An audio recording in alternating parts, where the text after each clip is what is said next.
Hi, Helen. Hope you're alright.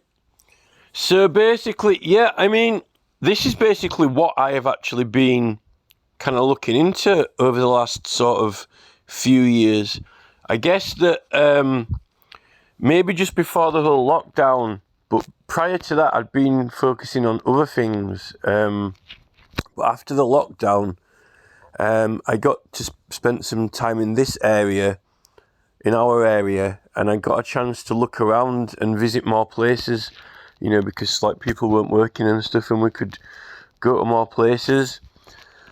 So it's kind of like it's sort of it's a bit controversial, and it's a little bit kind of hard for some people at the moment to kind of take in and sort of really understand. I mean, I don't really think my granddad and my grandparents really would have been aware of this. And I mean, you know, those are the people who saw Huddersfield, in the 1950s, before it got built up more. There aren't really, I don't know if you remember Dalton before the houses got put on top of the Warriors Hill, but it never got acknowledged with ancient site status because Varley was concentrating on Castle Hill. He kind of left it alone down in Dalton, but he was active. That Varley, the archaeologist, he was active at Old Oswestry and I think Maiden Castle, but he didn't really make a proper evaluation in a wider context. I mean, the thing is that, so I wouldn't myself have been as kind of like, it wouldn't have clicked as much if I hadn't have been into ancient sites and liked other ancient sites around the country. Not a lot, only archaeologists really have been kind of like really, really aware of the network of the ancient sites. And I think even when I was looking on the internet in like 2001, 2005, now with Facebook, everyone seemed to know about their ancient sites in their own area. All these, sites around Scotland and Wales. And now with Facebook, now that there are all these groups and everyone is putting photos of the ones near them, everyone has kind of like become a lot more aware of them, and a wider, on like a nationwide kind of scale, and how they all kind of like sort of the big picture of it all, basically. So like on the south, the south of England, the whole south coast, all the way from the actual coastline, Worthing and Dorchester, the whole coastline, all the way kind of up, I suppose, Wiltshire and Bristol, there are a really, really strong intensity of ancient sites compared to where we are up here. I mean, even places like Oswestry that have got a hill fort, which is a really beautiful one, they're quite spaced out. And ours here are kind of, in a way, isolated, particularly because of the hills, the Pennine Hills. But the Pennine Hills are a main feature of the island, like of the actual, when you look at the relief map of England, which there have been some really, really nice relief maps, these hills here, and in North Yorkshire as well, the shape of them and the river systems that start here and then flow all the way to the Humber, to the seaside. This is the actual start of the rivers, basically. Home Firth and the Pennines. So when you're looking at the island, in its form, in shape and form, that river that starts here and goes all the way to Hull is quite important. I mean, I know that like London's got a really wide river, but it wasn't really inhabited. There weren't any major settlements around London or the Thames in prehistoric times, you know. It's not really famous for ancient sites. I mean, Old Sarum, the Old Sarum site is not too far from Stonehenge. So Battlesbury, Scratchbury at Warminster, they're sort of like a middle hill. There are 3 hill forts, and the distance of them apart is kind of like around this kind of like, 2 kilometres, right? And then at Worthing on the coast, there's the Shankton Brewing and Scratchbury Ring hill forts, which are also about 2.5 kilometres apart. So you've got these hill forts, and they're this certain distance apart, which is convenient, and it happens a few times. So you're like, all right. So they have these hill forts that are about 2 to 2.5 kilometres apart. So then it really did click that the Dalton hill fort really that's the distance it is from Castle Hill. And I'm like, right, well, that is very, very significant. And then when I found that Chas P. Hobkirk's book, it was an environmentalist who did some writing around 1854, in the late 1850s in our area, and you can get that book. There's a copy of it. It's so significant, there's a copy of it buried underneath the foundations of the Mechanical Institute in Huddersfield. You know all those old buildings in Huddersfield Town Centre? Well, this book that Chas P. Hobkirk built is actually buried in like a time capsule underneath one of them. And in that book, you can read this book because there are other copies of it. He talks about that ancient site at Dalton, the Warriors, that it's got very, very steep sides and that it's got a ring of trees around it. And the thing is, the size of it is it is around the same size as Castle Hill, and it's got a platform on the top. So and the thing is, when you measure it, right, it's 40 metres high. I mean, Old Oswestry Hill Fort is only about 28 metres high. That the altitude of it's actually very, very, very tall, although you can't see now because it's hidden behind houses and so forth. Now, 40 metres is the exact same height as Silbury Hill, which is next to West Kennet Longbarrow. And the thing with Silbury Hill is it's man-made, and no one really knows what it is. So you get all these tourists coming over to see it, Americans, people from all around the world photographing it. Everyone loves it. It gets this mystical status. It gets this mystical interest, right? But it's 40 metres high, but the pinnacle of it, the top of it, is quite small. I mean, you can't fit, it's not like you can't fit a village on the top of it or anything. Now, with all the Howard Crowhurst videos, it's worth going onto YouTube and typing in Howard Crowhurst and finding his channel. I mean, I guess I could put the link underneath. And he's done all these measurements with Stonehenge and proved that these prehistoric people who built Stonehenge had all this very, very ancient mathematics. And they not only had ancient mathematics thousands of years before the Greeks and Pythagoras get the credit for all their mathematical calculations. They had this mathematics which was as good, or if not better than the ancient Greeks, like thousands of years before. And Howard Crowhurst's videos, it's in 5 parts. It's quite new. He did it just a couple of months ago in 5 parts. If you watch that Stonehenge, it's all about the measurements.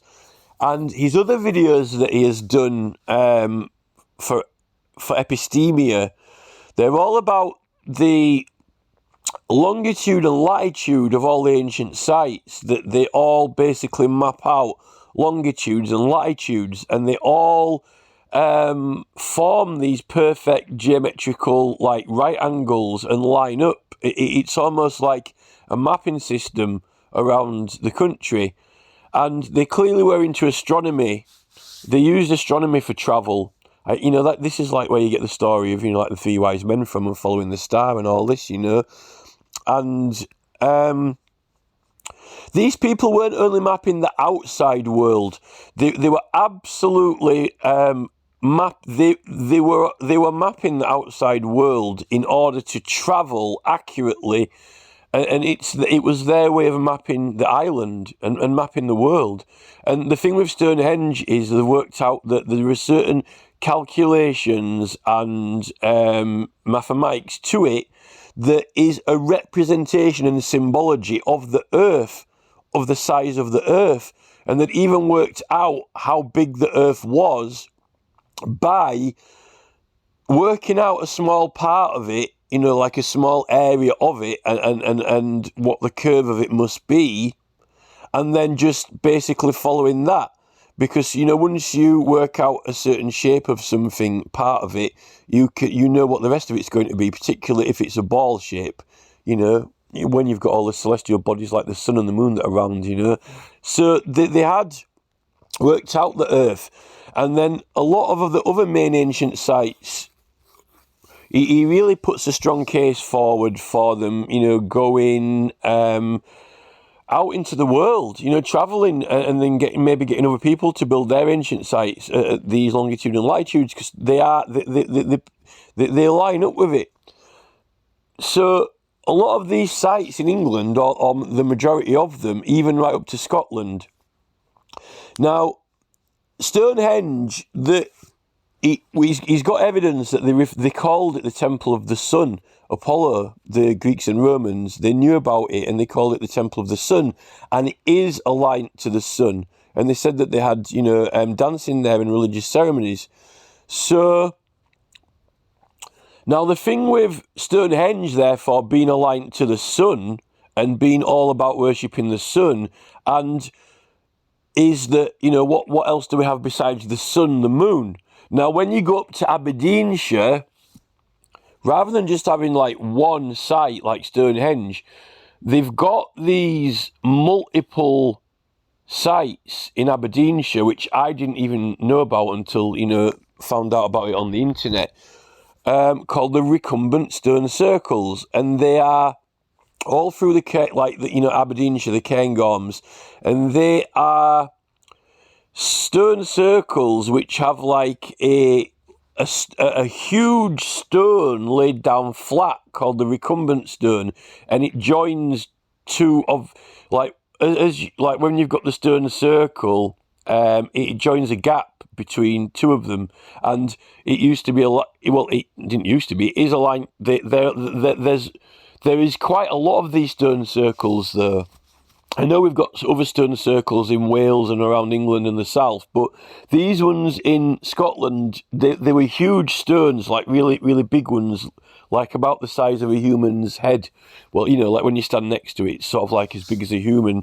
There are groups on this on Facebook now showing you them all, like the Friends of Recumbent Stone Circles groups. Now, these were set out so when the moon came through a certain phase, the moon goes over the top of the stone. It kind of travels perfectly across the top of it.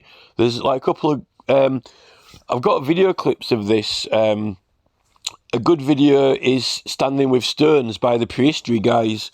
They've got their own channel and so forth, but I've got a little video clip that I took out of the video because it's a beautiful clip. It just shows it.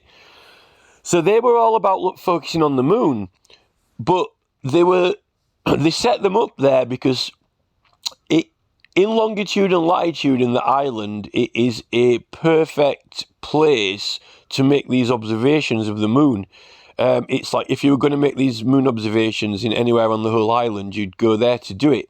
And that's the same with Stonehenge. That for the sun, that particular sunrise, it creates a certain observation that can only be made there. So you're looking for these places, you're trying to find these specific places and then build the monuments there. So these people were travelling around and mapping out, and they were really interested in certain observations and the best place, the best position for certain observations. I mean, there's this Professor Gail Higginbottom has done all the Spanish ones, and they built all the cairns facing the sunrise all the way up Spain. And then, we've got Ireland and Stonehenge. So what Albert Crowhurst's done, he shows all these alignments between these ancient sites. And the thing is, with Silbury Hill, this 40-metre high Silbury Hill, right, when you draw a line up to our Warrior's Tomb site here, which also is exactly the same height, these people are into measuring heights exactly as well as over great distances. It draws a perfect line straight up the middle of the island. And the thing is, when you then connect it to Newgrange Island, there's 3 sites, it makes a perfect right angle, absolutely perfect right angle. So these people who built these sites and arranged them were connected over the island and likely travelled often. And, this is where you get the idea from, the Druids from, who they weren't separate like the clans. It was like a European religion, and the Romans have recorded that they came to England to study this, the Druidry and so forth. You had the separate clans and the separate kings of the clans, but the Druids were like a European order. It was an organisation throughout Gaul and Britain.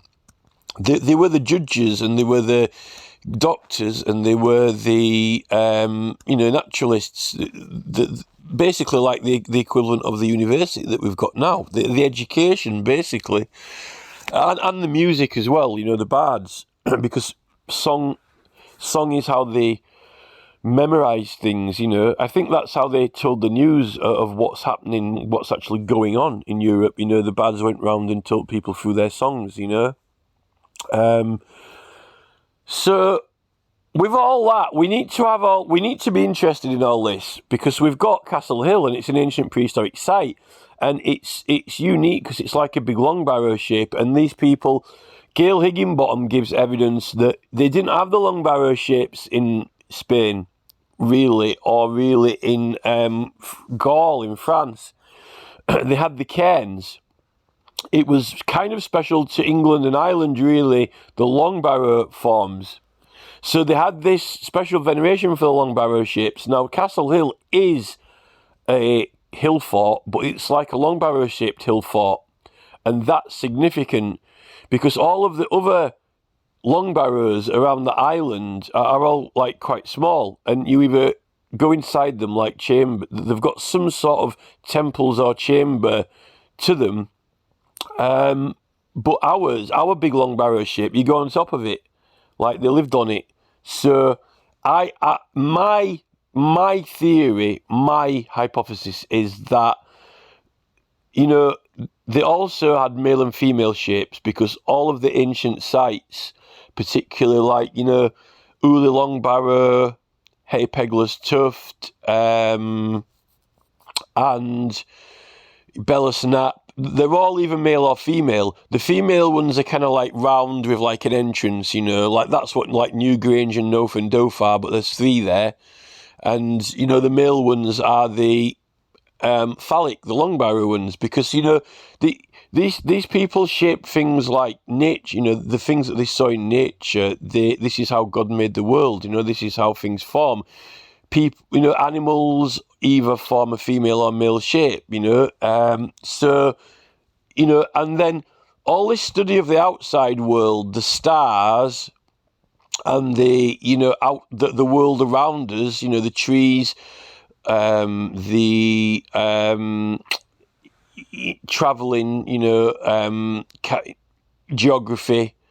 All the geography, they were so interested in it. I mean, they didn't have distractions of television, they didn't have other distractions. They were very, very interested in with a pertinent attention to their surroundings and, the food, what you can eat, what you can't eat, and things like that. And where you can get certain things at different time of year, where's the best for it.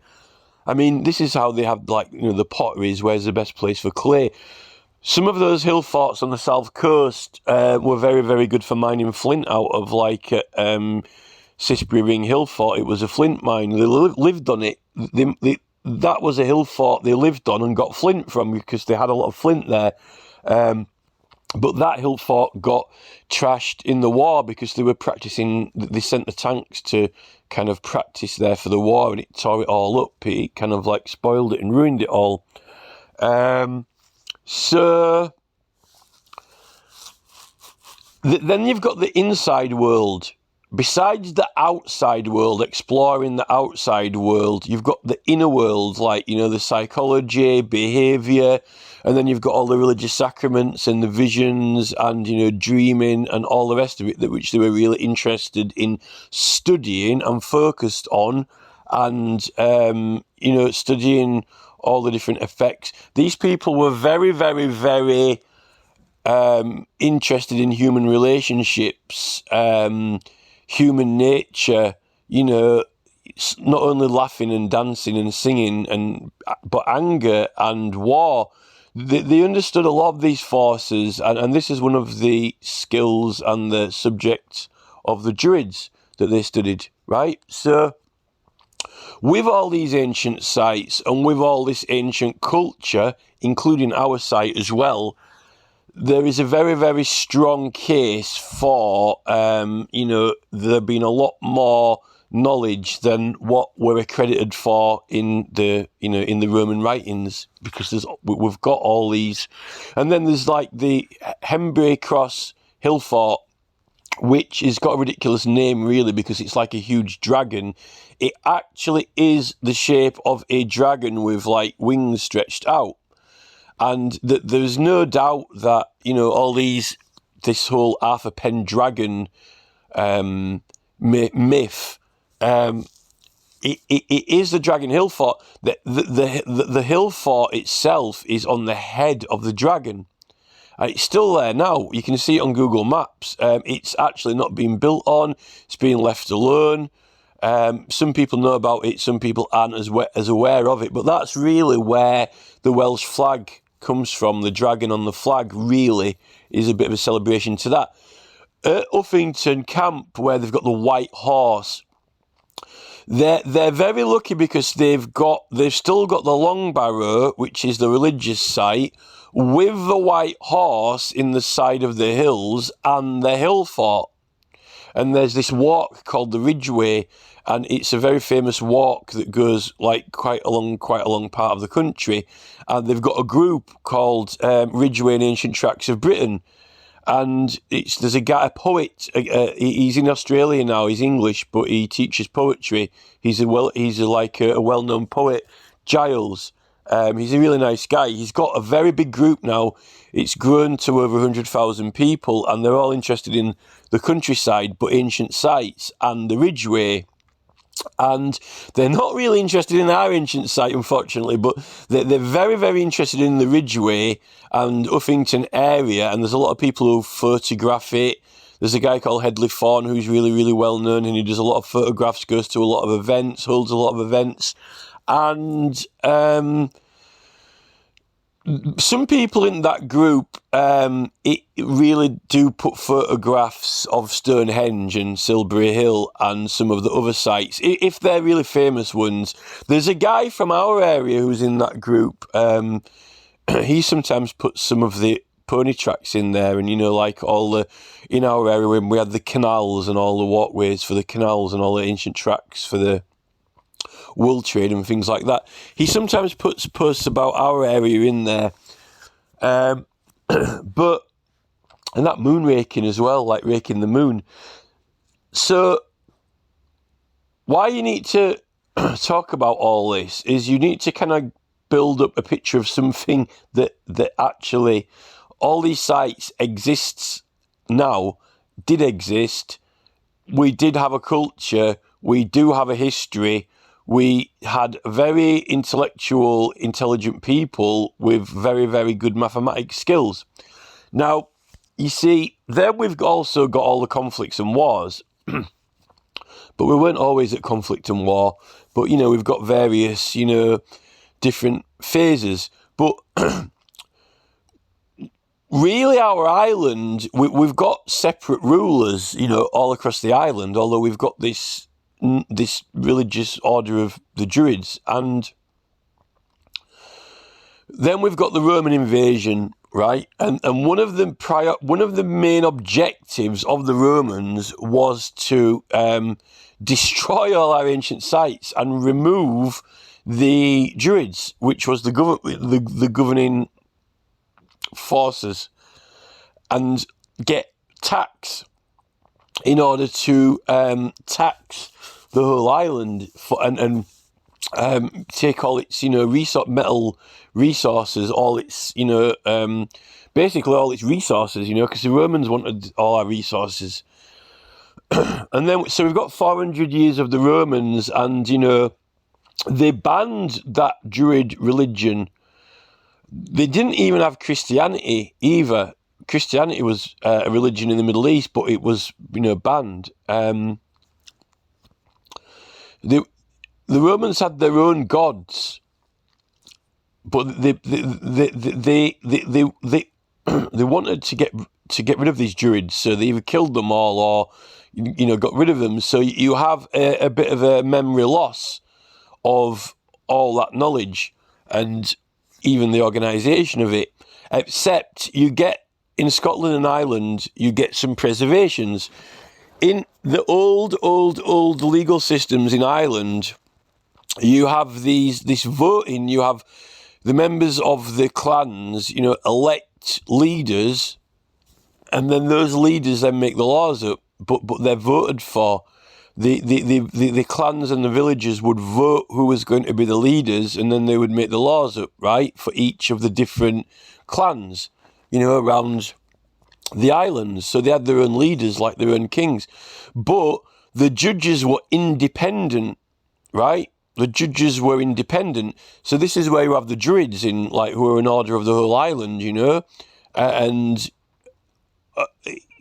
evolved from these people who set up all the mapped out the island, in order to help travel and help orientate yourself and to get an idea of how big it was. And they did do maths and calculations. So it's lucky that in Ireland there is some preservation of in the very, very old legal. Remember, I think in the first Queen Elizabeth's time, there was still the clans. There was still some of the island that hadn't been conquered, and it was still doing these ancient. It was still doing like the ancient clan models, only just.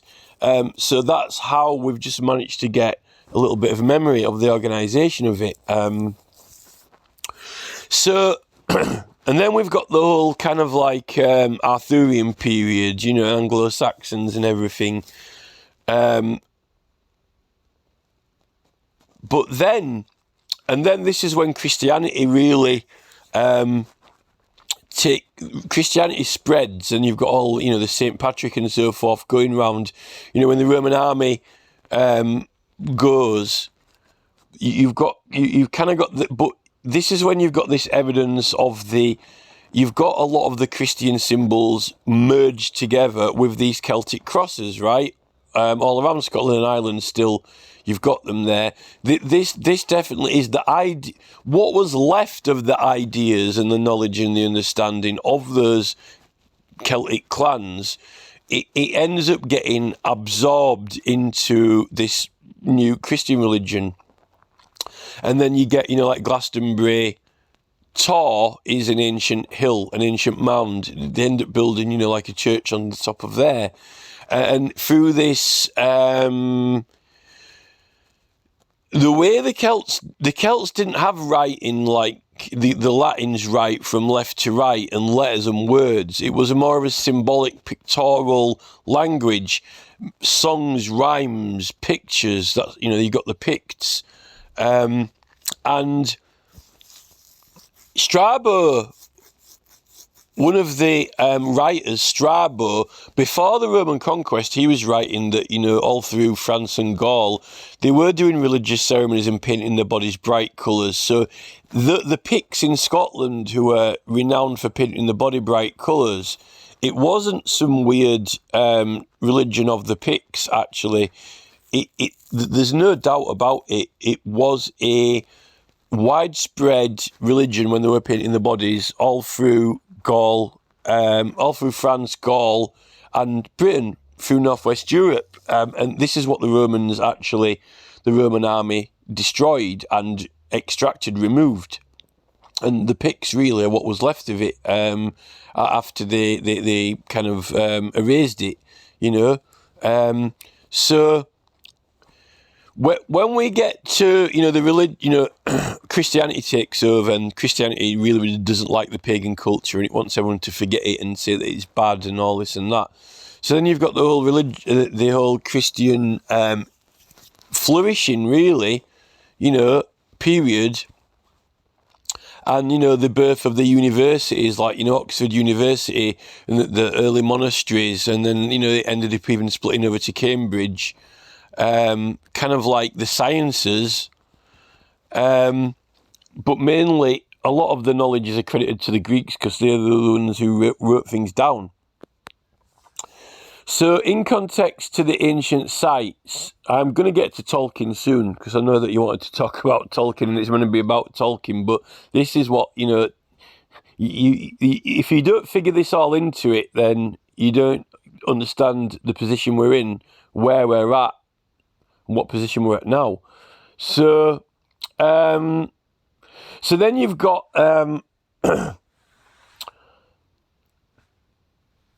the Christian religion, right, which is building these monasteries and churches which are very, very well built and defendable. And you've got this religion is spreading, through Scandinavia, and it's taking hold across the whole of Europe, really. And you've also got change in rulership, because instead of the separate clans, you start having, these kings become kings of larger areas, and then you're starting to get towards having, Alfred, and people like that. And at this stage, they've got the religion, they've got the early Christian religion in England, and you've got these monasteries and so forth. You've got a lot of interesting things happening in Ireland and Scotland with those towers at this point. You mean around 800, you've got the Book of Kells being written with all the illuminations, and there is a lot of knowledge in those pictures. There's quite a lot of the ancient knowledge put down in those pictures, in the Book of Kells, in the illuminations, as well as the writing and words.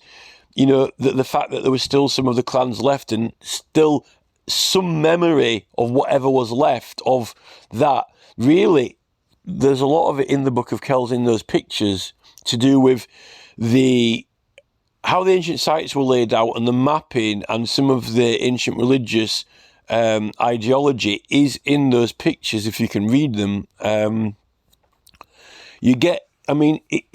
This is when you get into the subject of, like, the sacraments and things like that. Like in South America, they've got like the ayahuasca, which is like you're bringing in other subjects that you kind of either need to generally know exist or know a little bit about them, if not, have an interest in them, to do with all the sacraments and the study of the spirit, and all that is, there are proper, subjects to study anthropology. We don't actually talk about it in England much to do with our past religions, because the Christians erased it, and it's kind of even taboo with the archaeologists. If you study South American, shamanism, spirituality, and all those subjects, you can talk about it. It's on the menu, but there's something about the British equivalent that is not allowed really to be talked about unless it's referred to in some sort of mystical fairy tale context. They really don't really want us to. The first thing which the current government and the current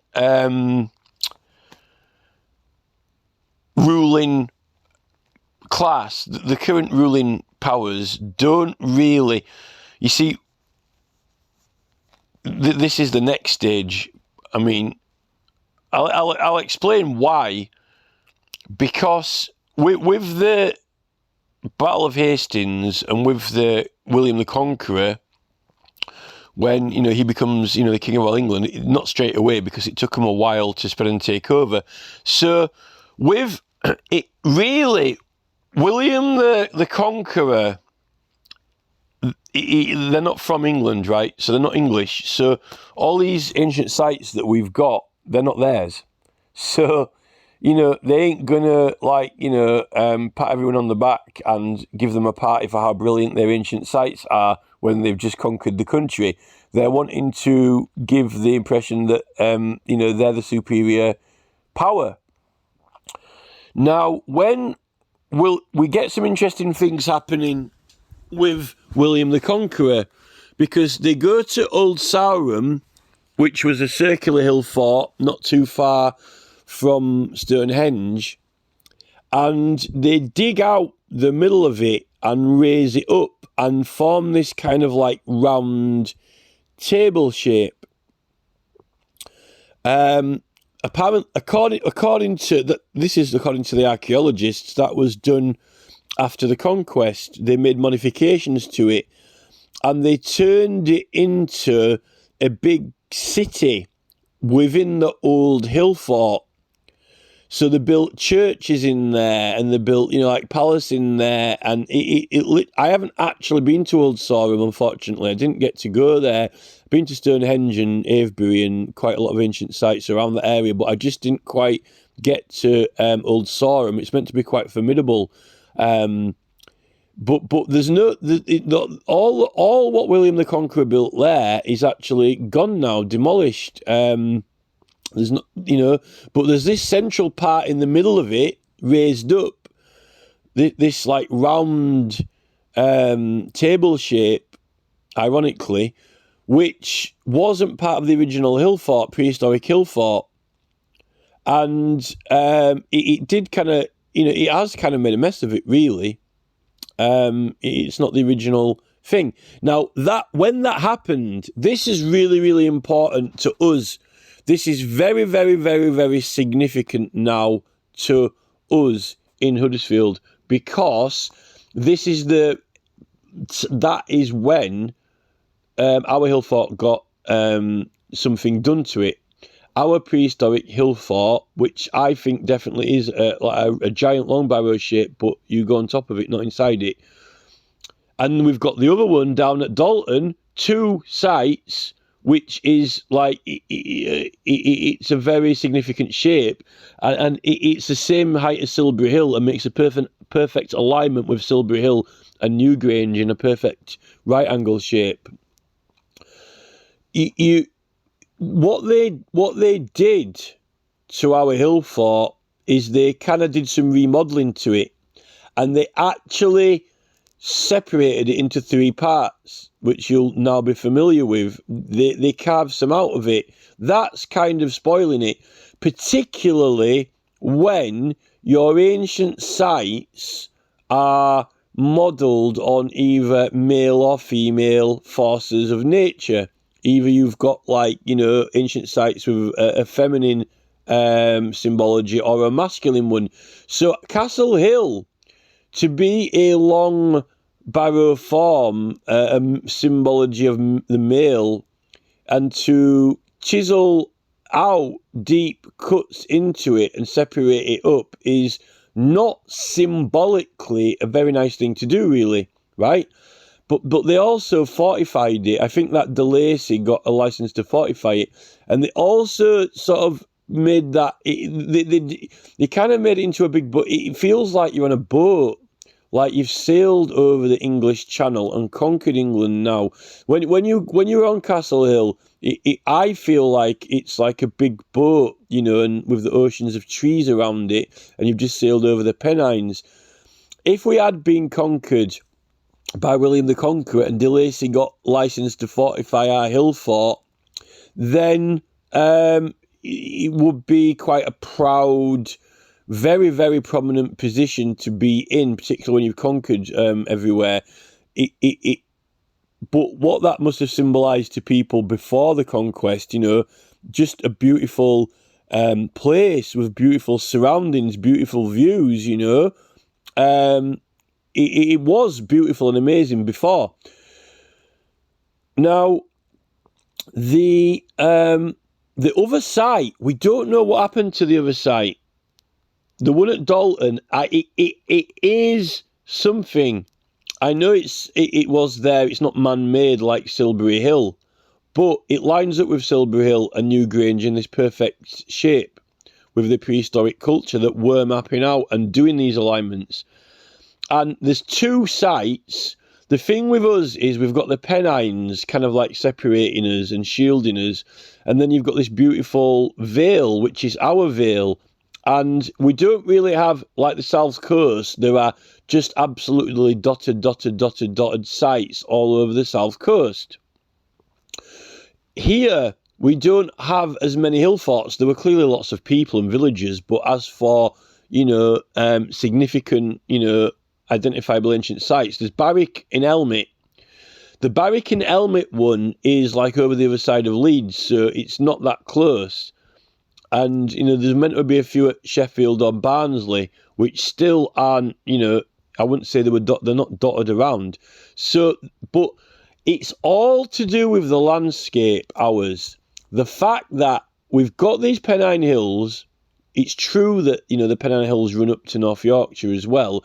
But here, we've got the river system that it's a major creation of the river which flows out to Hull, and it is one of the major rivers of the island, right? So where we are is where it starts, up by Home Firth and, you know, Marsden, and, you know, this is creation to these people. You know, this is where, you know, the rain comes down, the water comes down and gathers in the lakes, the pools, and then forms the river. These are all the natural forces around us which shape the landscape, shape the world, shape the land. And they could travel on the river as well, and we know they did travel on the river. They had those really shallow-bottomed boats, you know, and they used them. And it was a major way of travelling. And remember, back then, they didn't have all the patents. They didn't have all the patents which drained a lot of the water from the land like they did in the 16 and 1700s. They patented land drainage, and they used it all over. I think they did so up at Marsden and you know, in between here and Manchester, up in the tops. The prehistoric maps show that we had more water and more lakes actually between Manchester and Huddersfield up on those tops, you know, Buxton, the peaks. There was more water, big lakes there than in the Lake District, because the Lake District is mainly mountains. There are lakes in between them, but we had more water than the Lake District. So really, we were more a district of lakes than the Lake District, which is ironic because Cumbria is more mountainous. Cumbria's got more hills and mountains. So to the ancient people, our area, it is symbolically significant for resources. And also, if you look at the coverage of the trees over the different periods, the tree coverage changed at different periods through prehistory. But we've always had a very, very diverse range of trees, whereas a lot of the island at certain periods was like covered with lime trees or covered with oak trees. Or we had, because of the elevation, because of the Pennines and the change in altitude, we had a diversity of trees that changed through the altitude changes as well. Scotland also, but the thing is with Scotland, it is high up and it's really, really high up, and you'll get over a certain height when you don't get so much growing over the certain height. The thing about us is here you get a certain sweet spot in the altitude where it's the perfect, you get the best of the kind of lower range altitude, and then you got this mid-range altitude as well. But then once you go over a certain height, you don't get much because it gets a bit barren because not much grows when you get too high up. So we've got this kind of like altitude as well. So looking at the south coast when they've got these like they do have these dual hill forts. Like they've got two within a close proximity, like at Worthing and at Warminster. So on that basis, there's no denying the fact that we've got this other ancient site, two of them. Now we don't know what happened to the Dalton one. We don't know if the Romans could have done something to it when they were wiping out the Druid culture. We don't know if they did or they didn't dig it out or spoil it or something, or even when De Lacy reshaped Castle Hill, if he did make big efforts to reshape Castle Hill, he could have done something to that mound if it hadn't already been done before by the Romans. I think that I would say it could have been a hill fort shape like Old Oswestry, or it might have just been a sacred mound, but I think that it either had a village on or it was some sort of base, because I just do. It's the right size, it's the perfect size, and the height of it as well, like Silbury Hill. Because at the moment, when Varley did the archaeology at Castle Hill, they're not acknowledging it, but people were aware of it, people knew of it, they had a name for it, they call it the Warriors. And, people who were knowledgeable. This is the thing with the war, when they had planes and they were flying over, surveying, taking photographs, ordnance and so forth. Now, so we don't know exactly what happened with De Lacy, if he did something to the other site or not. But you've got all that Robin Hood legend, where Robin Hood fires his last arrow is where he's going to be buried. The thing about that other mound at Dalton and the significance of that, it's like the same height as Silbury Hill. We're not quite sure, is it, how do you look at it? Is it a hill fort, or is it in the book by, in Hobkirk's book, in Chas P. Hobkirk's book, when he writes about it, he says that he says that people said that it's like a giant tumulus, like it resembled a tumulus, which, the ancient burial mounds, but it was far too big, but it was like one, but it's hill fort size. So that the thing is, no one has actually said what Silbury Hill is for. No one said, oh, this, that was a hill fort, or this is a sacred mound. People haven't said, oh, it's for this, it's for that. But yet they come from all around the world to see it because of its symbolic meaning, and just for the fact that it is something. It's an oddity, but it's next to West Kennet Long Barrow, which definitely is a long barrow and definitely is an ancient temple. So, and the ancient temples were long barrow shapes. So, when it comes to Warrior's Tomb, you can scratch your head and say, well, is it a big mound or is it a hill fort? What is it? Well, it is something, and it's within 2.5 kilometres of Castle Hill, and it's relatively the same size. So, knowing the other sites around England, they're both together. It's a pair, So, and then there's that Meltham Cop, which is a natural cop, but also is almost like a perfect. When you're on it, Meltham Cop, it's also very much like Castle Hill, and you've got certain line of sights. When you look to Castle Hill from Meltham Cop, it almost looks like you're looking at another boat. You're on a boat looking at another boat, and they're both going in the same direction as if they're both sailing together, you know. So, and there's the thing with the Warriors Mound, the Castle Hill, and Meltham Cop is that they're all kind of more like the male shape, but they're all in a formation. Also, when you're on that Warriors Mound, you can see Castle Hill exactly. There is a line of sight, a perfect line of sight, where you can just see Castle Hill as a platform. You can just see it's like if you had like if you were you can see each other. If you're on one ancient site and the other, you can see each other. That's how you'd want if you were living on Castle Hill and it was a significant station or base, and then you were on Warriors Mound, you'd want line of sight, and you've got perfect line of sight. Not a lot of people can see that now because there's a lot of trees are growing around the Dalton one, and they've built houses on it.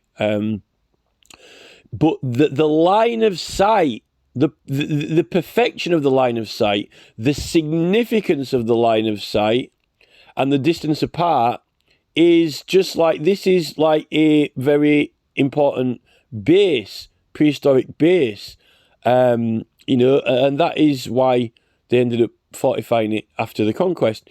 So, and they didn't have to carve it out here, they didn't have to carve it out. They could have, used it as a base and not carved it out. I don't like the fact that William the Conqueror, they kind of massacred and messed up Old Sarum, and they did our ancient site at around the same time as well. It's the same, part of the same motion. So now, Old Sarum is the name of it. Sarum, Old Sarum. That is when you need to know that they did those sites at the same time, and you need to know that the name of the Old Sarum one, because this is now when we get into Tolkien, right? So we've got these sites. Varley does some archaeology on Castle Hill, and there isn't as much knowledge about these sites, and everyone isn't really as aware of all the ancient sites unless, they get told about them or people write about them in the books or mention them. So the archaeologists and the academics and clearly the government know about them because, particularly, in the First World War and so forth, they've got planes that can take photographs and so forth. So, and, a country's always wants to know its own history, just its own assets, but the majority of people, aren't necessarily that interested or concerned unless, it gets attention. Stonehenge has always, Wiltshire have always been more interested in and caring about their ancient sites. People come from all over the world to see Stonehenge, and, West Kennet, Long Barrow. The one at Exeter, the one that's shaped like a big dragon, even though, the Welsh adopted the flag and chose a dragon to have on the flag, it doesn't really get so many tourists and it doesn't really get much attention. Maiden Castle. So now I want to get onto the Tolkien part of it, but there's a little bit before Tolkien that we need to discuss and talk about. So the part also that we need to know about and be aware of is the Civil War. So in the early 1600s, right, we've got, since the 1066 conquest through the medieval period, we've got then the kings are established, right, in this country. And then, we come through to, is when the whole Cromwell period. Now, there's a book by Peter Ackroyd, the historian, called Histories of England Volume 3. I haven't read all of the volumes, only his volume. But this is the one that talks about the Civil War. So before the Civil War, we've got like the Duke of Buckingham and these other characters like Strafford and so forth. Strafford was like the High Constable or the High Sheriff of our area, like West Yorkshire, Pontefract area, right? This Strafford guy, he was kind of like the overlord of the North, right? And they wanted to charge all the public, the people, with this shipping tax. They wanted to tax them, this shipping tax, but the whole country, because he wanted to build this fleet, right? This shipping fleet, well, whether just for war, but for merchants, all these, all the people who owned all the businesses wanted to basically, have merchant fleets as well. I don't think it was just for war boats, but they wanted to take all this money off people for this shipping tax, right? Basically, to put it down simplified, and people didn't want to pay it, right? Now, you've got, the odd thing about our ancient site is it does feel like and look like you're in a big boat when you're on it, and people know that. It is like a big ship. There's always controversy around ancient sites because of what they stand for, what they mean, what they represent, particularly when you've got different groups and peoples or forces that may be opposed to certain things, because it's like on chess you've got your castle, it's and not only are these things the ancient prehistoric people built these sites and made the ancient sites to remember things, to remember that they made these calculations. We had this mathematics. When you build Stonehenge, which is embodiment of the mathematics, you don't forget it when it's built with that. How do you know the memory of how to get to places and where they are? It is you build milestones. And even if the knowledge is forgotten, you've still got the actual physical places that are there. You can find one place, then find the next place. It's kind of about memory, and God shapes the landscape through the powers of creation and nature, and then man can adapt and change the landscape. In order to humans are a force. Humans are a powerful force on this planet.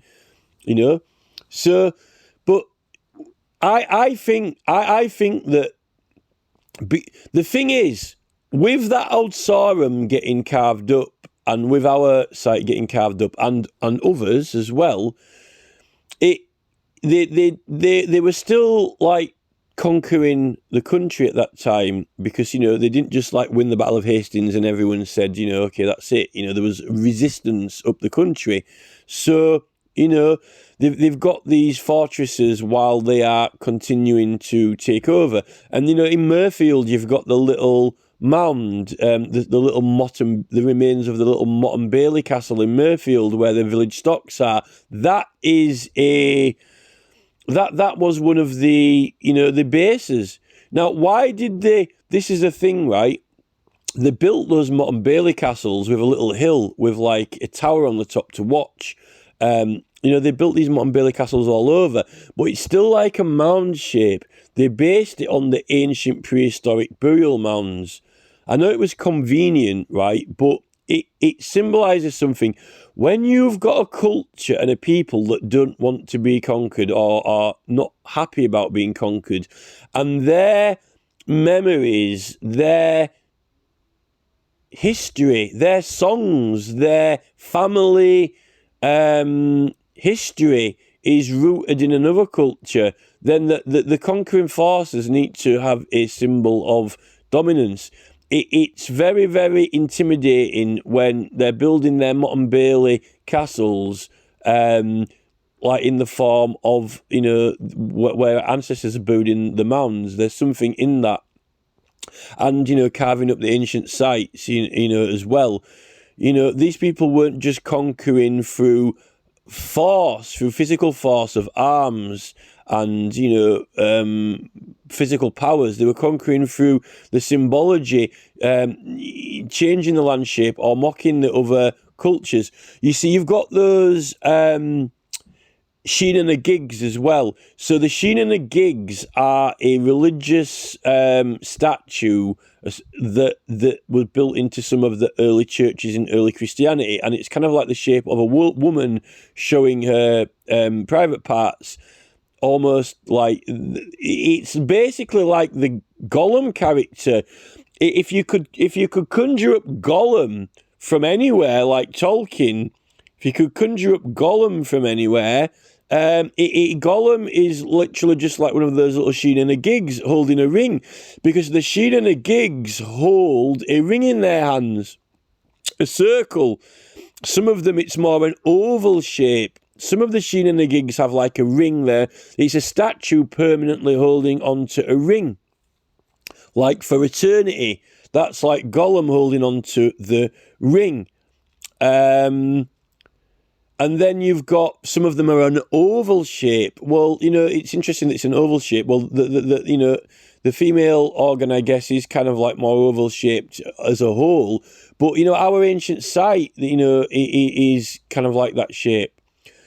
When they built these onto the churches, it's these Sheen and the Gigs, these little gargoyle creatures or whatever. That was around the time of this, it was after the Book of Kells and after those towers. You see, those towers were phallic as well, those bell towers, but they were meant to be to warn for Vikings coming over as well. But they had, this is when the bell tower and the congregation hall of the church were separate, before they started building them into one design, before they started building churches with one design. You see, you've got the old church in Murfield next to that Motte Bailey Castle. So, there was some either spite or mocking going on with those Sheen and the Gigs, which was all these ancient barrows, like Uli Long Barrow in Stroud, on the hill, the feminine ancient sites. You're emerging from those sites. When you have those sacraments, you have these like out-of-body experiences and so forth, and it's literally like being reborn, because there's a very, very weird, strange, alien feeling, but it's like very, very like you've felt it before. It's familiar. It's like, there's a very odd, non-human experience that you feel very, very familiar with it, but and that is really basically going back to remembering actually forming and being born out of the mother. And if you go into those temples and having that experience, and then afterwards you come back out of it, emerge from it again, it literally is symbolic, like coming out of the womb. That's why the religion and the Christians wanted to really eradicate and get rid of that ancient knowledge and religion in favour of Christianity. And the Sheen and the Gigs, like holding the vagina open, the birth, in a way, really is a way, some sort of memory of that. And at that point, remember, there was still a lot of people speaking Welsh, Gaelic all over England. There was, I think, up till, they were saying even in 1100 or 1200, there was still, people were still speaking Gaelic in Wiltshire, So the language of those people, if it was still over the country, there would still be poems and songs about those things that were still in the memory, even after the Roman Empire, even through the Anglo-Saxon period. They were still speaking a lot of Gaelic still around the island. Then, it would be in the memory. And I think the Sheen and the Gigs being built into the church kind of like was a way. I mean, the Normans, with the conquest of England, the Battle of Hastings, and Old Sarum and Our Hill Fort and some others, but they're like main significant ones symbolically. You've got this resistance to them taking over. So, they were using the monasteries and churches as bases as well, really. When a religion is spreading and taking over, because even parts of Wales and Ireland still were not actually all fully and completely converted at that point. I mean, Scotland shows that you've got a merge rather than it's more of a merging, a merging, a melding of the religions, if anything. So you got that, and the shipping tax in the Civil War pissed everyone off. It really, really, really annoyed everyone, and people didn't want to pay it. So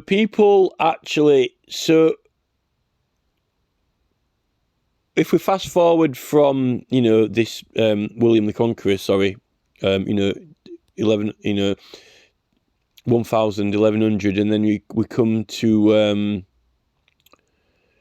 the early 1600s, or through the medieval period, you've got the shipping tax that the king wanted everyone to pay, but they refused. And this is when this guy, Oliver Cromwell, is in the Parliament, and, we end up having the Civil War. And some of the members of the House of Lords took the side of the Royals, and some of them took the side of the Roundheads. So the Roundheads, in the name, it pledges some sort of affiliation or preference to, the circles, the stone circles and so forth, so versus the Royals, which were the conquering force, the force that had come over and conquered the whole island. And they were running Parliament from Oxford at that time when it was separated. So they were running Parliament from Oxford at that time because they had two separate forces, and a lot of the country was divided over what side they were on, and a lot of the courts were, even some of the judges were taking sides with the Royalists, and some of the courts were taking sides with the Roundheads. Now, it's entertaining to wonder if the whole thing was a coup, for the elite, so they could just, ravage the whole country, because a lot of art was stolen, a lot of things were broken into. But, if we go with, what the general narrative is that, we had a civil war, and there were two separate sides, and one of the sides took a name, the Whigs, the Roundheads, which were, ended up being the Liberal Party, took a side in opposition to the Royals. So, and they overthrew the Royals. So the Royals were overthrown, removed, and Oliver Cromwell puts himself in as the Lord Protector. But they create this new model army, which is putting together a proper army, because they hadn't really had a proper army.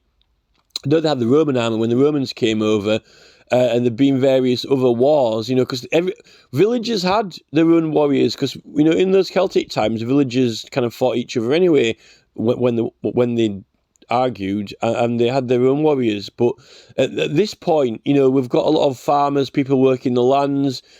When the conquering forces come over, that there isn't really any proper army other than what people put together. So in the Civil War, they put together this new model army. So they actually put a proper army together. And, I mean, maybe that is a big step forward in authoritarianism anyway. But our area, Huddersfield, Leeds, West Yorkshire, our side took sides with the Roundheads. So our area, West Yorkshire, did side with the Roundheads in the Civil War. I mean, you've got, I don't even think we've got any buildings that go back that far now. I know in Armonbury, that Wormwood Hall in Armonbury is like maybe 1640 something, but I don't think that that was built when the Civil War happened. I think that was built after the Civil War. So this conquering force, this royal legacy that came over and established itself and took over, had been removed. So, and our area played a part in that, although, you know, Cromwell was from Huntington, or somewhere, or Suffolk or somewhere. Cromwell wasn't from our area, but our area did side with that side. And the thing with the symbology of the Roundheads and Cromwell was, if anything, it was suggestive and symbolic of, you know, this pre-conquest culture, the Roundheads, the history of the island, you know, this island, you know, in its prehistory and the people versus the royals, the conquering force. So that's what it symbolises. So when the royals get back in, right, when they come back and regain, you know, the authority of this island, they didn't like Cromwell at all. They so vehemently hated him. They actually apparently dug his bones up from where he was buried, and even dragged him around on carts in separate pieces. And why would you do that if someone's already dead? If they're already dead, you can't punish them. If they're already dead, you can't hurt them anymore, because of what he symbolised, because of what he meant, like a painting or a picture. No cash value. You know, what's it worth? What's the money? What's it worth? You know, they wanted to prove that, you know, even though he was dead, they could kill him some more. Even, like, you know, shame his name. These people, these royalists, they don't stop at killing someone. They have to wipe them from existence. They have to scatter the remains in the wind and blow them till there's not a molecule left, and eradicate the whispering of the name from everyone's lips. They cannot even, the pure vengeance of these royals is extrapolated in that Cromwell episode, where, you know, even though he's dead, he's already dead and buried, but they have to dig him back up to kill him some more and insult his very name. Make a point out of it. And that is why, when we get onto Tolkien and we get onto his current situation, and we get onto Castle Hill, and we get onto this new Incora place that they've banged in Mirfield, and we get onto, you know, the Imperial Chemical Industries at the entrance to that Warrior's Tomb Valley on the river, and the rest of it, why we need to know what it means to the royals, what it means, what is the no cash value, what is the historical value, what is the meaning, because at the end of the day, it's all about allegiances, affiliations, and all that. That is important. You know, we could get onto things like Coronation Street, even the theme of it, the tune of it, and, you know, the fact it's working class. But, you know, so with Tolkien, so getting onto the Tolkien part, which is what you found interesting and you wanted to know about, but there's no point me talking about Tolkien if I didn't spend an hour and 30 minutes going through all that, because, you know, it doesn't mean anything, and it doesn't make any sense, and it doesn't have any value to us if we don't know all this, no matter which side you're on, and no matter who, you know, what you like and what you don't like, and what you value and you don't value. If if you're going to talk about it, you know, you might as well understand it. So, Tolkien, the thing with Tolkien is he was born in South Africa when he was very, very young. I think they were bankers, right? but he didn't fit in with the climate very well in South Africa. He kept getting poorly, and his parents brought him over here, right? So, Tolkien lands in England. Tolkien's born in South Africa, right?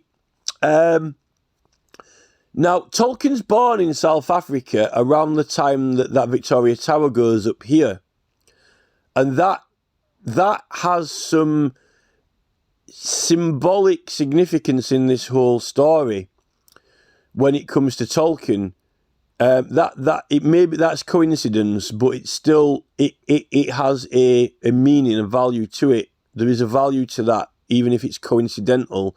Tolkien's born in South Africa around the time that the Victoria Tower goes up here. Now, after that whole Civil War episode, when they really don't like the Roundheads and what they stood for, the Royals, our area liked the whole Roundhead wig thing because we took that side in the war. And they did overthrow the rulers, even though they got back in. So our area, thought it was pretty cool, even though we've still got a king. We're not in civil war anymore. We're not in civil war anymore, but we still, we were on that side, and we've got like massive ancient sites that we think are pretty cool, right? And we've got the Liberal Party. Now, the Liberal Party were big here, probably because we've got those ancient sites, and, it's kind of very, very round-heady. It's a round-heady thing to do, to have ancient prehistoric sites of England, right? Particularly big ones. It's just a very round-heady thing. And the fact of being a Liberal is that, we did beat the Royals, although the Royals are back in now, but we stand for something.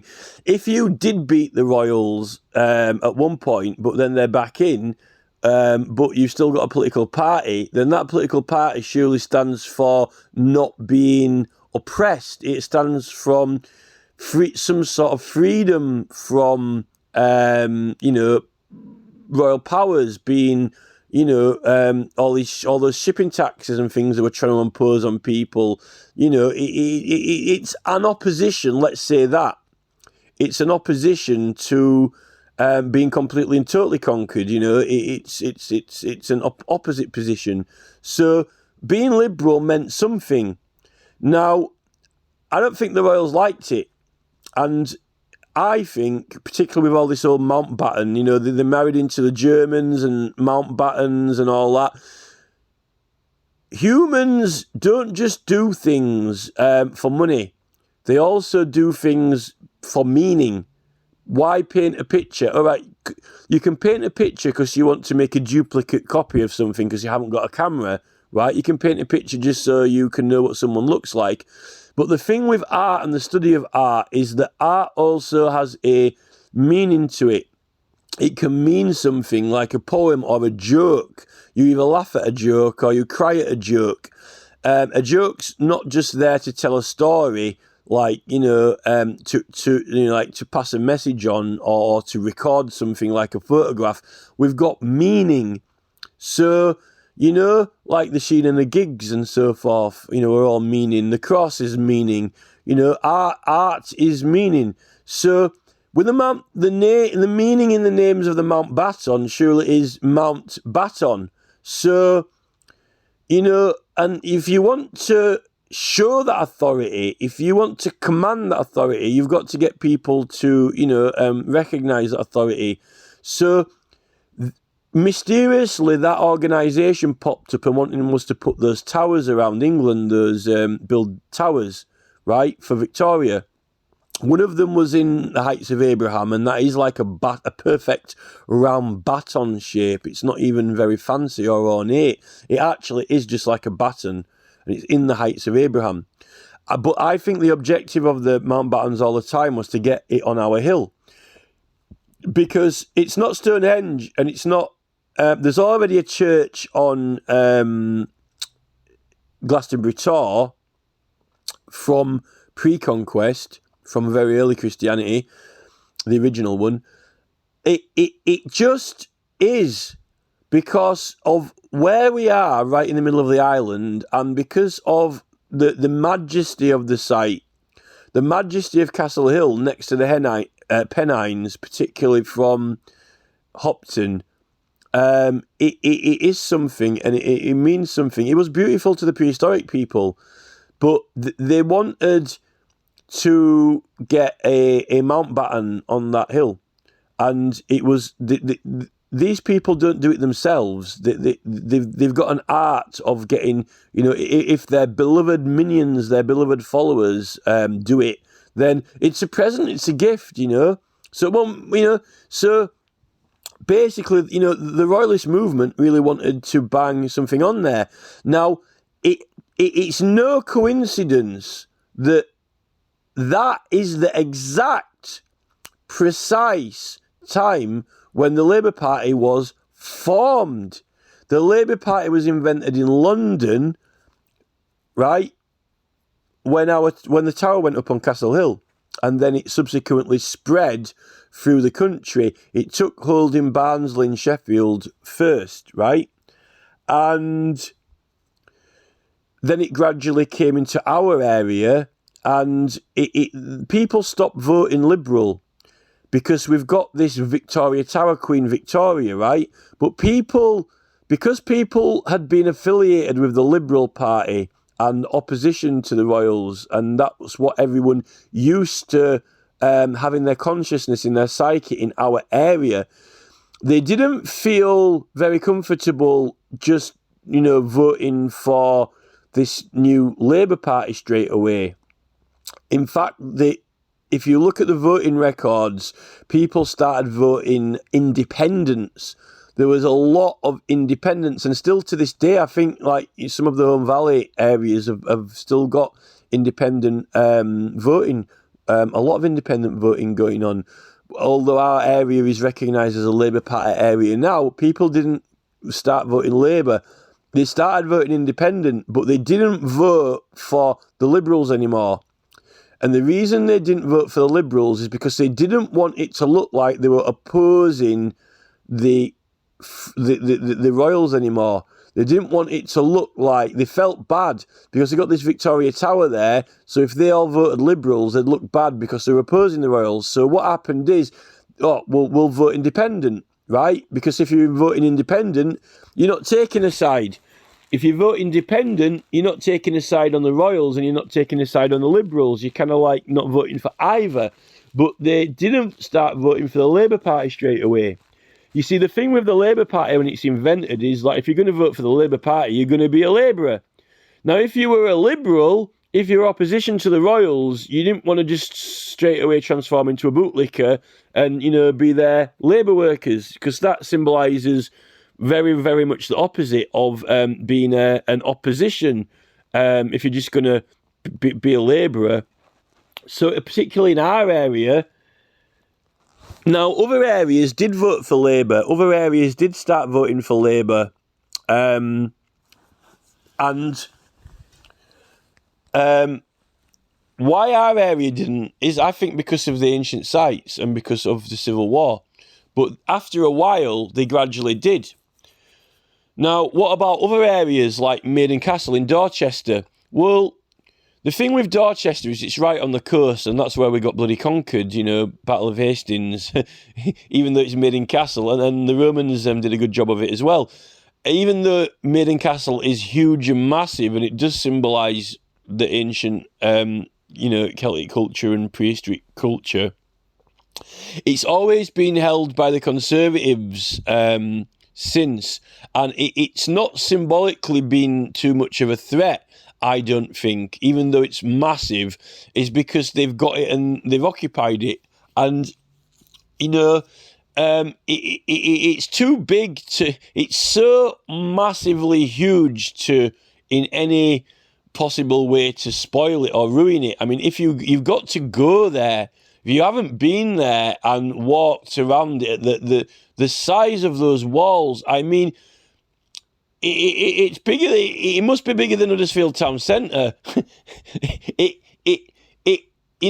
if you go into Huddersfield Town Centre and look up at any of those, buildings, Mechanic Institute, or even the railway station or town hall, is literally like joke. That the entire town centre of Huddersfield is kind of like comedy.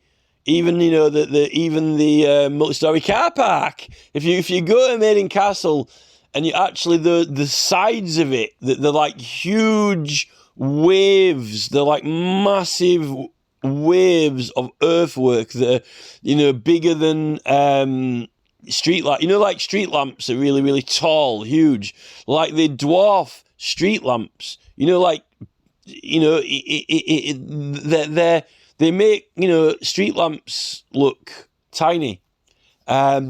It really is just a massive, gigantic thing, and but you aren't going to spoil it or massacre it. And the thing is that symbolically, because of the conquests, multiple conquests, Roman and other, symbolically, it's not a threat. And the Tories have held it, and they haven't actually built on it. They've kept it very, very, very much preserved and with countryside around it. And Dorchester, the thing with the Tories and the Conservatives is when they've got things that are nice and beautiful that they like and enjoy, they like preserving them. When they've got this is the thing that Peter Osborne is talking about, Peter Osborne, in Double Down News. The Tory party weren't all just, big estates and houses and palaces and castles. There was a lot of Tory voters who had, nice villages, middle-class people, nice houses, particularly down south, all through Wiltshire, Dorchester, just because they had nice, beautiful villages and cottages, artisans, artists, people like that were supporters of the Tory party. And there's something in preserving something if it's beautiful and nice and people enjoy it, because you want something beautiful and nice. But the thing with our sites is it is and was beautiful and nice, but it symbolised the resistance still, because unlike Maiden Castle on the coast, which the Tories had voting area had occupied, our area still did up till 1900 definitely symbolise the Liberal Party and the opposition, and they didn't like it. And the Labour Party really, you see, now no one even, that was a consciousness, which really was there in the 1800s, and this is when, in the early 1900s, it went away. I mean, my grandparents have passed away now. They will have seen that Warriors in Dalton without any houses on it. I spoke to a woman about 12 months ago on a footpath, an old woman, and she played in the Warriors in fields when it was farmers' fields. She went up on there. My granddad will have been around, but my granddad never ever talked to me about any of these things. My granddad worked at the ICI, at the Imperial Chemical Industries. Now, that Imperial Chemical Industries has been planted and expanded right in where the entrance to that Warriors Valley is. And it really is a gem of a feature. It really is a beautiful mound hill with those trees around it in a kind of in a valley, and around it you can't see now because of the trees, but they've built all buildings and houses all around the whole area, and it would have kind of had a panoramic view of being inside a very, very kind of like circular shaped kind of like valley, And then where you come into it, the entrance of it is from the river where it opens, and the river comes past the front of it. But apparently there used to be a river coming straight down the middle of it. Now that's where they've gone and banged the Imperial Chemical Industries. Now, why that is you've really got to, I mean, so Tolkien, right? So Tolkien comes over from South Africa, and his family are quite well off, and he ends up being a professor at Oxford, and he's a language expert in studying language, and there's a lot of interesting things in language, because from whatever dialects we've got, Tolkien was, I'm only got onto the Tolkien bit now, and we're like, it's taken me an hour and a half to get to really mainly the Tolkien part of this all. So Tolkien, when Tolkien gets here and becomes professor, he's stationed at Leeds, right? So he's professor of language at Leeds, and so there's a tower on the hill. So we've got this tower on a hill at the side of these Pennine Hills, right? With this entrance to a valley as well, with an ancient site, which is like a gateway from the river into it to the ancient site. Now that is significant. Tolkien had a friend, Haig, at Huddersfield Technical College. Tolkien is in Huddersfield and coming to Huddersfield and hanging around with people from Huddersfield when he's doing language studies. And he writes the foreword of this book of Haig's, which describes, it refers to ancient sites and stars and things like that in the foreword, which they've omitted that from a lot of the copies you can get online. It's only... I'm lucky that someone on the Huddersfield Then and Now group has got the book, and it's got this foreword from Tolkien, and they've tried to suppress that and not really want a lot of people to read it or see it. And it's to his friend for his book. So now Tolkien is getting at this time. He's this is when he's conjuring up all his ideas for his books and writing them, where he gets the ideas from. Where Tolkien's first house in Leeds in Headingley, I've been up to see where it is, and there was a church at the end of that road, which would have been new at the time. And then he moved to the sort of the outskirts of Leeds, but he was there for a few years. So. Tolkien was really interested in the ancient sites because he spent a time when he was younger down in Oxford before he was professor and came up here. He spent time at Uffington, and he liked the White Horse. He liked these ancient sites. He liked the White Horse at Uffington and Uffington Camp and Wayland Smithy, Longbarrow, and so forth. Right? He liked those sites, so he will have liked our ancient sites. So he's writing material for his book, and he creates all these characters and all of the scenarios for his book. Now, you've got to be in complete and total denial if you do not agree that, this Mordor place, the word Mordor is to have more, right? Is to have more, and a door is to get in the door.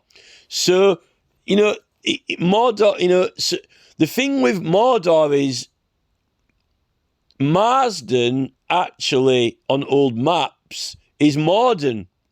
It's spelt Morden, and it's got 2 dots over the O, like in the old spelling. It's like Morden, like that. Morden. It is actually on the old maps.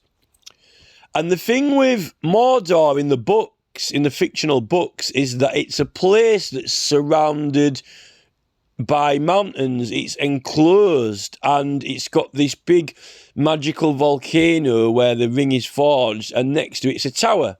Now, if you can't generally put that loose template, not precisely, next to Castle Hill with a tower on it, being next to the Pennines, which had the magical lakes in where all the water forms for the river and so forth. And then you've got that entrance, that gap where the ICI is, where you go through, where you've got the big, there is like on the left-hand side, you've got this really, really big mound at the top of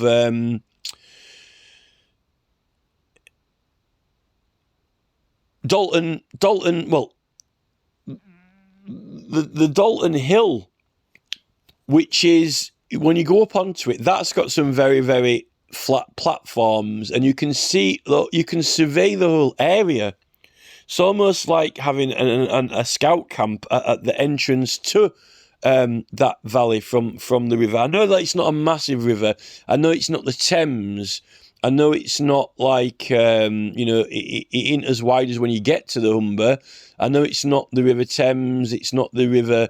It's not the Tay Bridge. It's not the Forth, but it's our river, and it is a river, and it's the start, the birth of the rivers, before they get out to Hull. And it is a river, and I think that the symbology in it, with the sites, they did use those rivers to travel on with those shallow bottom boats in the prehistoric times, because they found them, not here, but they found them in other parts of the country where they found them.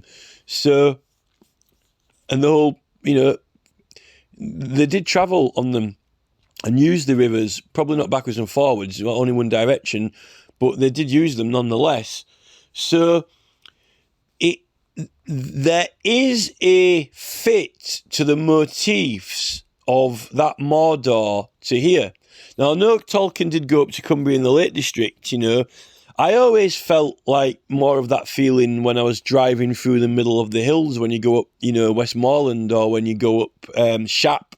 There's two particular hills that the RAF fly the planes through up there. Before you get to, when you go past the first Kendall exit, before you get up to Penrith, and before Shap, you go up and there's two hills there. That always made me feel of that. But that's before that I really kind of even thought about our area, and because at that time, I wasn't spending time in our area. I was going off all around the country, looking at the whole country, not our area. So the Tolkien did draw from the Victoria Tower on that hill, and the fact that the Pennines are beside it, when it comes to conjuring up that tower with the mountain at the side of it through that entrance in the gap. There's no doubt about it. You've got to be in complete and total denial if you don't agree with that, because there's no question about it. He did, and he was here. He was in Huddersfield. He was hanging around with Haig, and they were knocking about together, and this is when he was conjuring up the ideas from it. And in the book, in The Lord of the Rings, also Tolkien's dialogue, like with the tree man, he's talking to the tree man, and he's, they're asking the elks or whatever they're called, those tree creatures, when the hobbits, and some of the dialogue is, asking them, whose side are you on? What side are you on? And then, the tree man replies, well, I'm not entirely sure whose side I'm on, but I'm definitely not on the side of these goblins, because they've got there's these forces of Mordor, and there's, the Fellowship of the Ring, Mordor suggests more. It suggests having more and more and more and more and more and more and more, and greed. In Tolkien's interviews, he says that he's not a fan of, the factories and the smog. He wasn't really a fan of machines and industrial,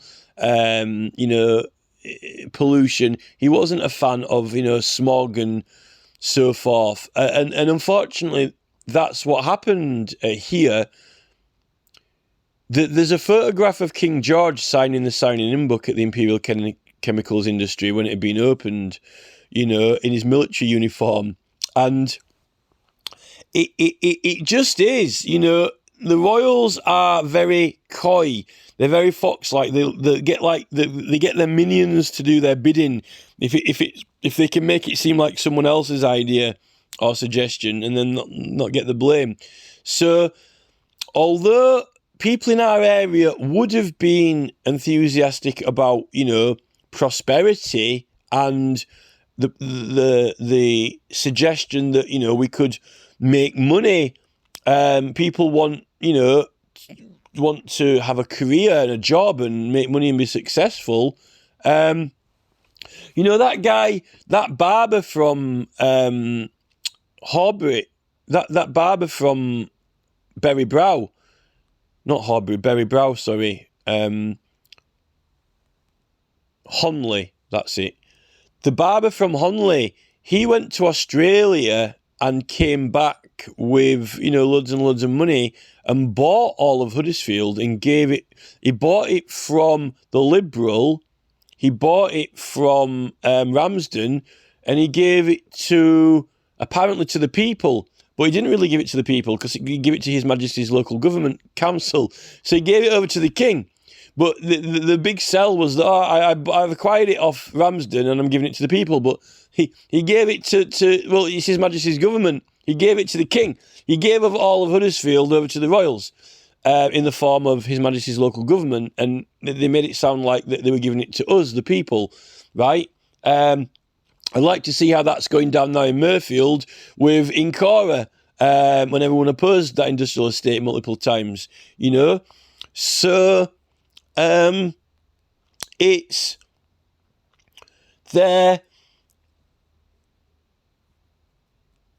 Tolkien, being an academic and reading a lot of books and, having quite a bit of travel, he did travel a lot as well. Tolkien is an intelligent man, he's an academic, so when he's at Oxford, he's in all these academic circles, archaeologists, anthropologists, so he had an interest in Uffington site, the hill fort there, and the Long Barrow. So, Tolkien's, other than being when he's not in Leeds, when he's not in this area here, he's an academic and, he's learning about ancient sites and particular languages as well, studying ancient languages, for his book that he wrote in his spare time, in his own time. So Tolkien knows about the general... Tolkien knew about the history that I've just said, the last hour and 40 minutes, because that's what, Tolkien reads, the histories of England, the languages, he gets a full education when he's at Oxford. So this is what the difference between people who are educated and not educated. This is why it's a good idea to educate yourself and not just, what you learn in high school about, ponies going down canals and, people, weavers and Luddites in factories. That's all they wanted us to know. We haven't really been taught anything about our area prehistorically or only even near history. I mean, even being taught about the Luddites and the canals and mills, that's not real history. In the through the 80s, if you're in the 1980s learning about, the 1900s, we're not really being educated about history. It's not that long ago. We weren't really taught any proper history. But no one really has got great detail of the prehistoric history. I mean, they're only starting to discover things now with all the, the water levels from the Ice Age and the geography of it, and the landscape and some of the ancient sites. I do get a feeling. I definitely know that they knew that site was important. They knew that site was important. And I don't know why Varley ignored that other site. There was some string pulling going on, just like there is now with that Incora. Everyone voted against that in Mirfield, but yet it still got built. There's still string pulling going on now and cheating and deceptions in planning and building, and this is where we are with it now. And the thing with Tolkien is that he all that he had learned and all that he understood about the situation at that time and the history and the heritage, I mean, it's Lord of the Rings. I mean, so, I mean, he drew from those. There's no question that he drew from those Sheelana gigs, eternally fixed in the position of holding on to the ring, in a statue forever and ever and ever, which is what Gollum did, and a lot of things in the book, this is it. So, I mean, Tolkien really, but all his books, his story is all fantasy, but he draws from, he's inspired by, the things that he sees around him. Now, the thing with Emily Moore Mast is that Emily Moore Mast ended up getting built just as Tolkien is leaving the world.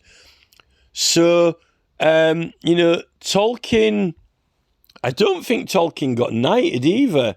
I don't even think that I've seen to him referred as Tolkien. I don't think he got knighted. Tolkien, I think it was 1971 or 1973. It was between 1971 and 1973. That's apparently when Tolkien left us, and that is kind of really when that tower goes up. There was a knight behind its design and build, apparently.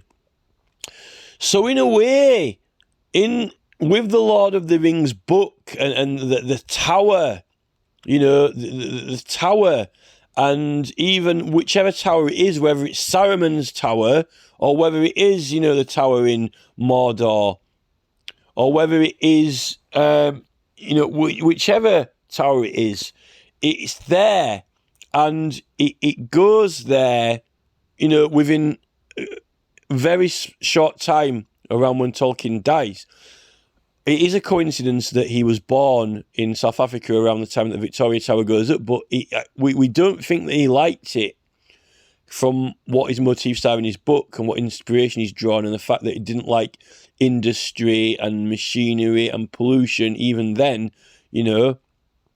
So really, even though Tolkien was, Oxford, and he spent some time in Leeds, I know that Emily Moore isn't really anywhere near Tolkien, because there's a place, I think it's in, not Solihull, there's somewhere Birmingham where one of his family homes was there, but what now seems to get a lot of attention from memory from him. But monumentally, that book, that series of books that he wrote, is one of the most recognised books ever written. The Lord of the Rings. I mean, the first time I encountered it was the cartoon, which apparently Tolkien never liked the cartoon, and it never got finished. The first cartoon, the second part of it, never got finished in that style that it's done in. But symbolically, from what his books, the subject of his books, like some dark lord that is plotting to take over, it's about ancient and archaic forces that, in the Silmarillion, creating the world, and when the world's formed, and it's about ancient histories and it's about how different forces, the forces end up being embodied and personified in people. All these different forces that created the world end up becoming these certain characters and people, and then the origins of Sauron and so forth. And even Gandalf wasn't altogether human. There was a part of Gandalf that was meant to have been one of those, a connection to one of those forces. I haven't actually watched the Silmarillion or read it, but I think they're meant to be making the film, or unless they finished it more recently. So there is, from what, why I went through the entire, 1 hour of the intro bit, is because Tolkien goes through, in his own world, in his own words, in his own version, his own fantasy version of how things came to be. how things are created, how they got to where they were. And, you know, The Lord of the Rings is only part of the story. The other books, you know, cover different eras and different stories, but that particular era reflects, maybe Tolkien reflects the era that Tolkien, when Tolkien's lifetime, you know, was born, and that is the era that he dealt with. I mean, there was the war as well, remember? Tolkien lived through the war. So, you know, putting it, you know, he drew from whatever he had to deal with in his time in this world, and you know, he wrote his own books and his own languages and his own things, but he draws from the situation. But you've got to know there's a situation. You've got to know we've got kings, we've got queens, we've got royals, you know, we've got these powers. How did they get here? Where did they come from? And so forth. They, you know, when you're dealing with power and people in control, they want to maintain that power and they want to maintain that control. And also, you know, they want people to think that they're good and like them, because if people don't like you, if you're not liked, if you're not loved, then people won't want to do what you say, or, you know, won't respect or follow you.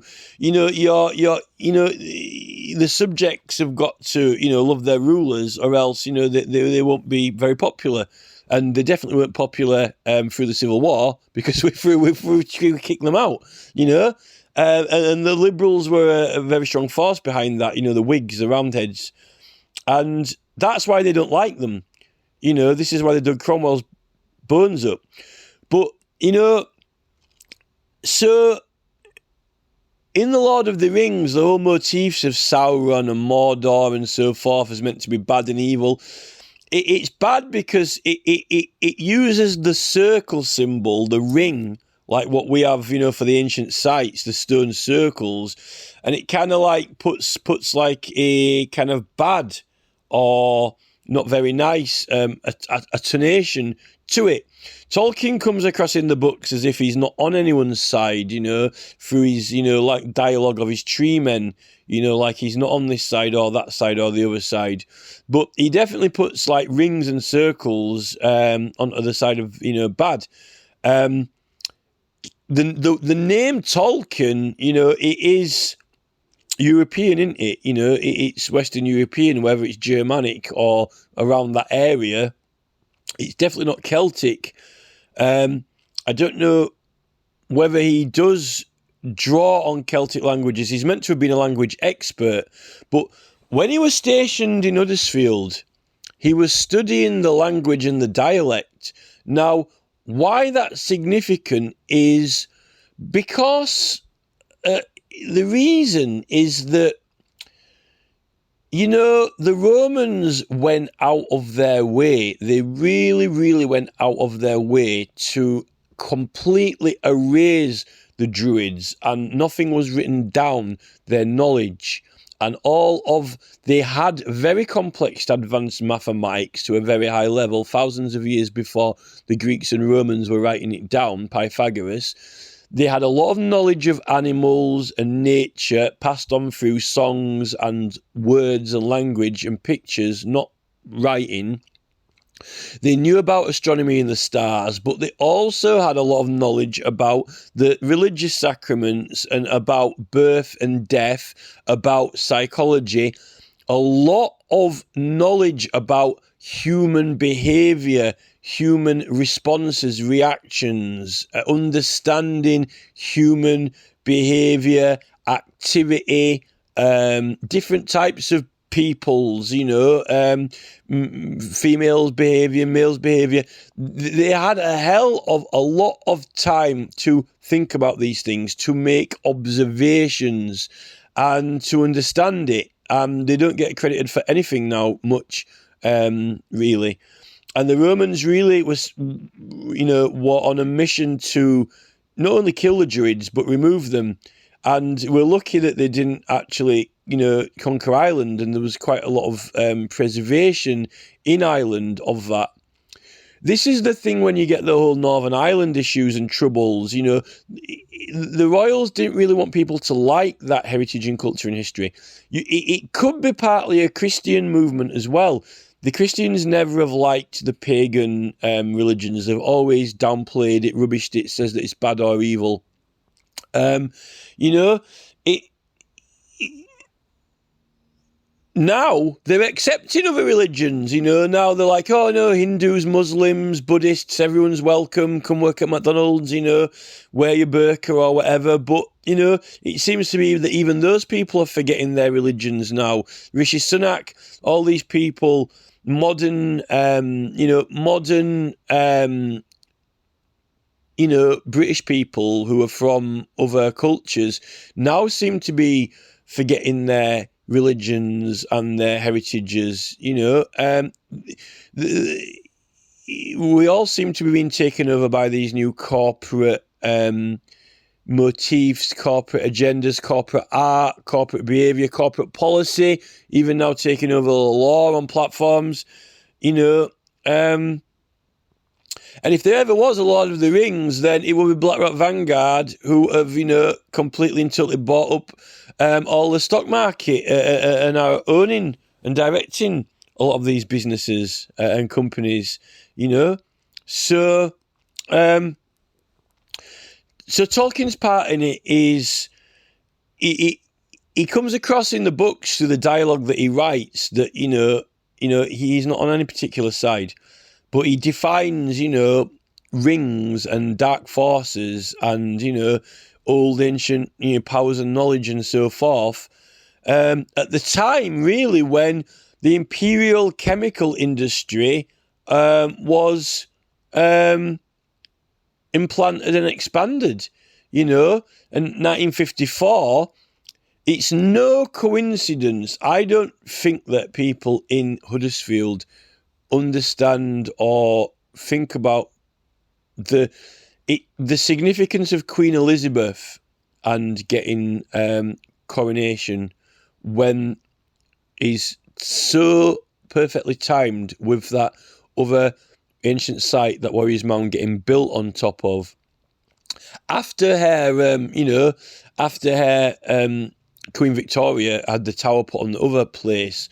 And then everyone is, loving the Labour Party, liking being labourers, no more Liberals, no more opposition, and then even the independents, gradually, a lot of them come around to this Labour Party.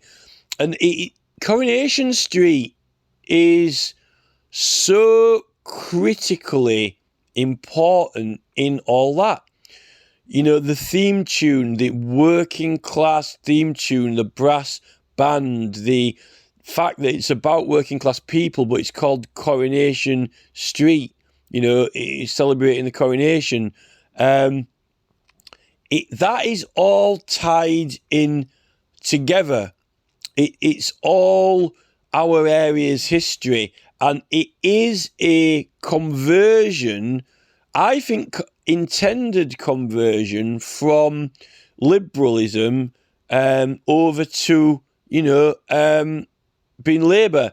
But you're no longer the opposition, you're the servants. If you're going to be anything, notice we didn't get converted to be their equals. We didn't get all given private schools and get all absolute equal pay. It would be all right if it had been converted into, aristocrats where we were all equal.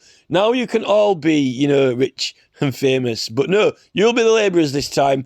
Okay, you were the royal opposition and you did win at one point. Now you're going to be the workers and you're going to work and you're going to labour and we're not going to give you the same equal pay. Oh, this is it. But they love, the adoration of Coronation Street for that he got. And the theme tune every single day. In the South American shamanism, you get these magical whistles, these icaros. They learn these whistles, they learn these songs, and Coronation Street theme tune is one of those things that it's a daily tune. It's like a daily. It's almost like the Americans, get up and salute the flag of the United States, having that Coronation Street tune on coming through the TV. But the women love it. they like being, the post office. The legacy of Queen Elizabeth through the whole thing has been the post boxes, the post office, the stamps, the writing paper, the buns, Mr. Kipling's, the cream cakes, the old ladies. That really is Queen Elizabeth's legacy. And you notice now that she's passed away, they've scrapped all that. It seems to perfectly exit stage left when Charles's new generation is ushered in. They've shut down the local post offices, the chin wagging, even the baking of the cakes and the Mr. Kipling's buns and the knitting shops so much, and the stamps and the writing paper, beautiful writing paper to Queen Elizabeth, and fancy stamps and decorations and envelopes. All that's gone now. Get your QR code stamped on there, get it delivered by DHL or whatever. We've got, European, Cameron sells off all the public services. Perfectly timed for all this, big platform, YouTube, Facebook, world takeover, domination. Charles seems perfectly fitted. No one knows what's in his will. No one knows who's in charge of Black Rat Vanguard. But yeah, it's taking over. We discover that. What happened since the Imperial Chemical Industries? What happened since the war? What happened since all the beautiful knitting and the cakes and buns and the Queen Elizabeth era of her devoted Labour supporters churning smog out? Is that our sperm count has dropped by 50% since the war. Everyone's got a rising cancer and diabetes. It really, it was Mordor. We all went for more. Labour subscribed, they agreed, they consented, they submitted, they accepted, they made more. They made more and more and more and more and more and more. And we just ended up with more and more and more and more. And really, it's a punishment to our area for the Civil War. It is, because they didn't like the Roundheads. And they've won a lot of people over, but to what? We've ended up, harming our health detrimentally. It has been a detrimental harm to our health and well-being. And there are a lot of people suffering now, and then we've got all these other lockdowns and things. So Tolkien, it plays a very, very big part in the story. And it has a lot of symbology with our area because he was here and he was involved. And Tolkien, was Tolkien on the side of the royals, or was he neutral? It's to be debated, but maybe he was torn between both sides, He didn't get knighted, I don't think, for his book. And this is where we are now. And I aren't into fantasy and I aren't into make-believe. I'm into facts and reality. Where are we? What's happening to the people around us? What's happening to our area? Is this a beautiful area? And as far as I'm concerned, if you care about people, and the future of humans and the future of people, you really don't want them to end up with like a virtual reality strapped to their face and evolving into moles who are blind, or microchipped, or getting into the core of your brain with all these Elon Musk neural links and stuff like that, which is now what we're facing. And,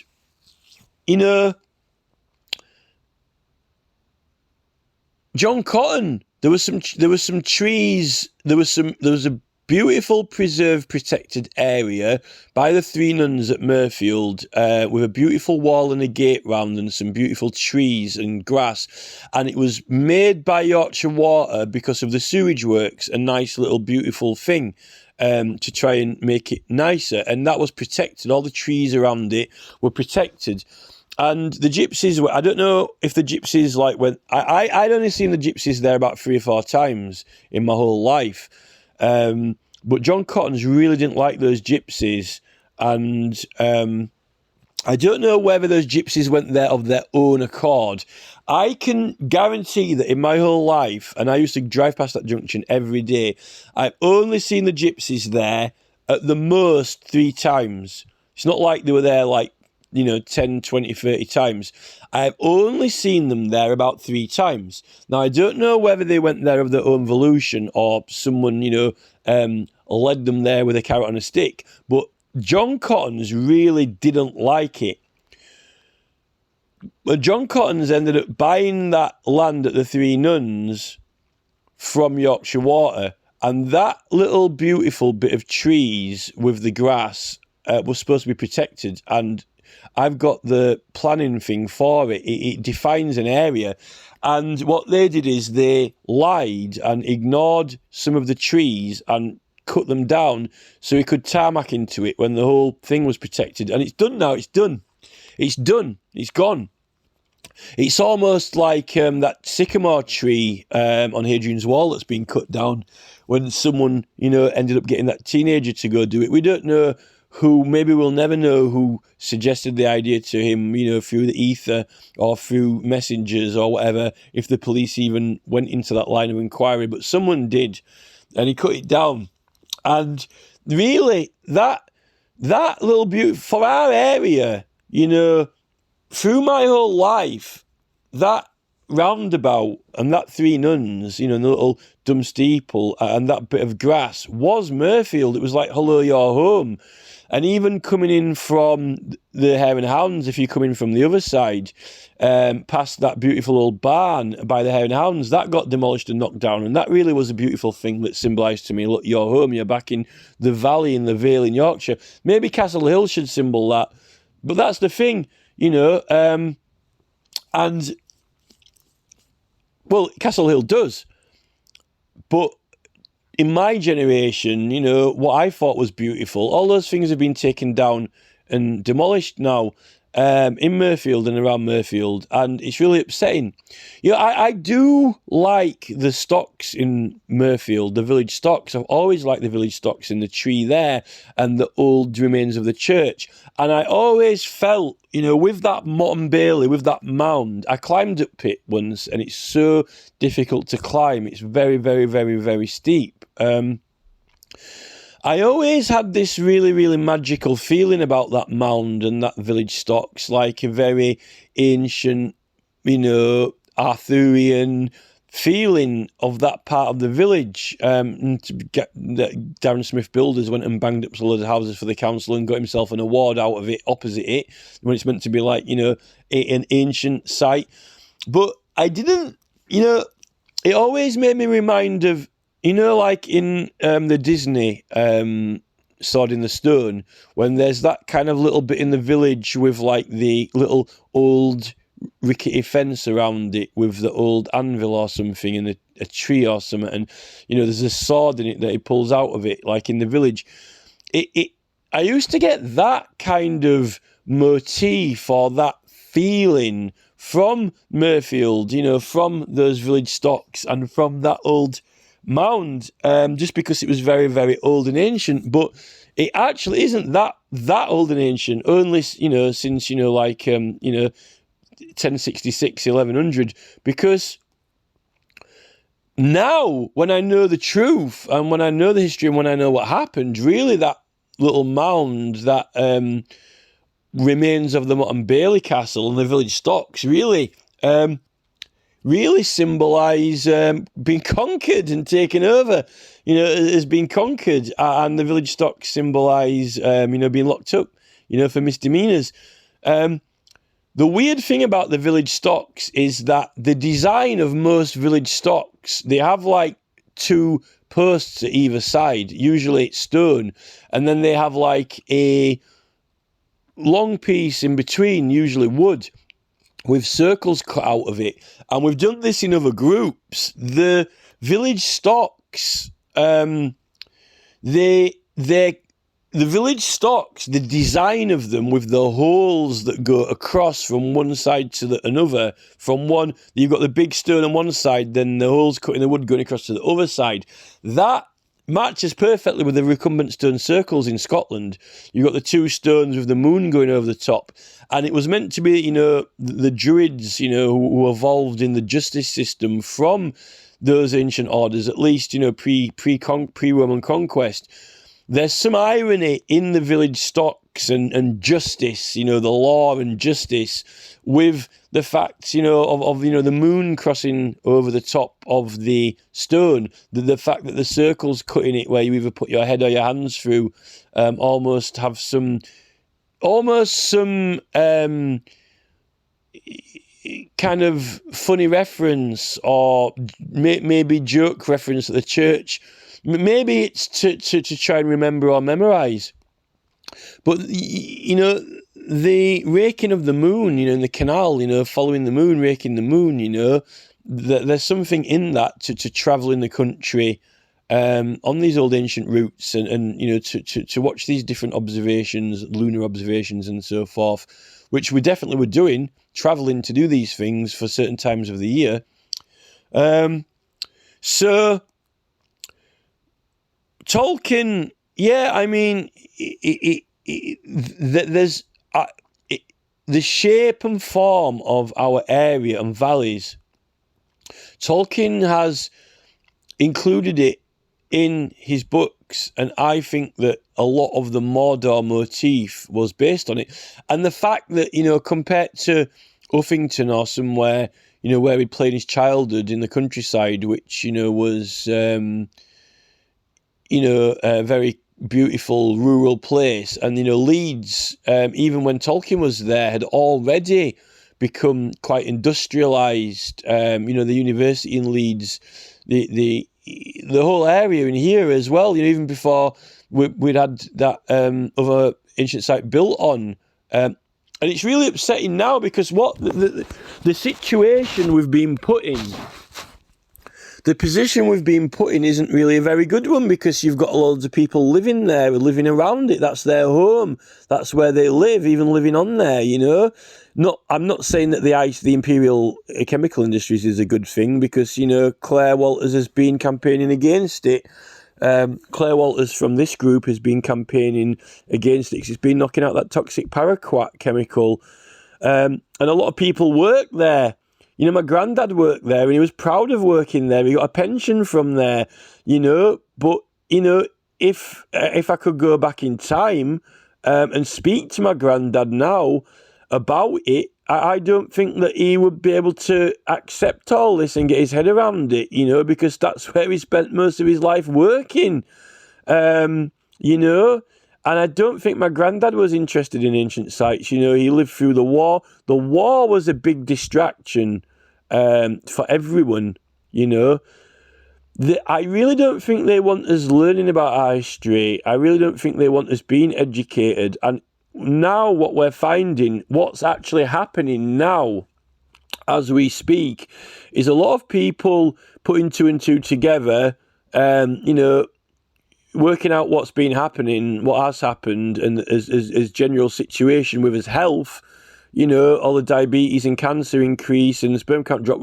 Really, it's not just divide and conquer and being ruled, with all the devices and technology where these people are wanting to go with it, and these new overlords we've got, Elon Musk, Bill Gates, Mark Zuckerberg. These people aren't English. They're not from England. They're Americans. They created their own country, and they've got their own technologies now and their own agenda, world domination. Bill Gates wants to buy the whole planet.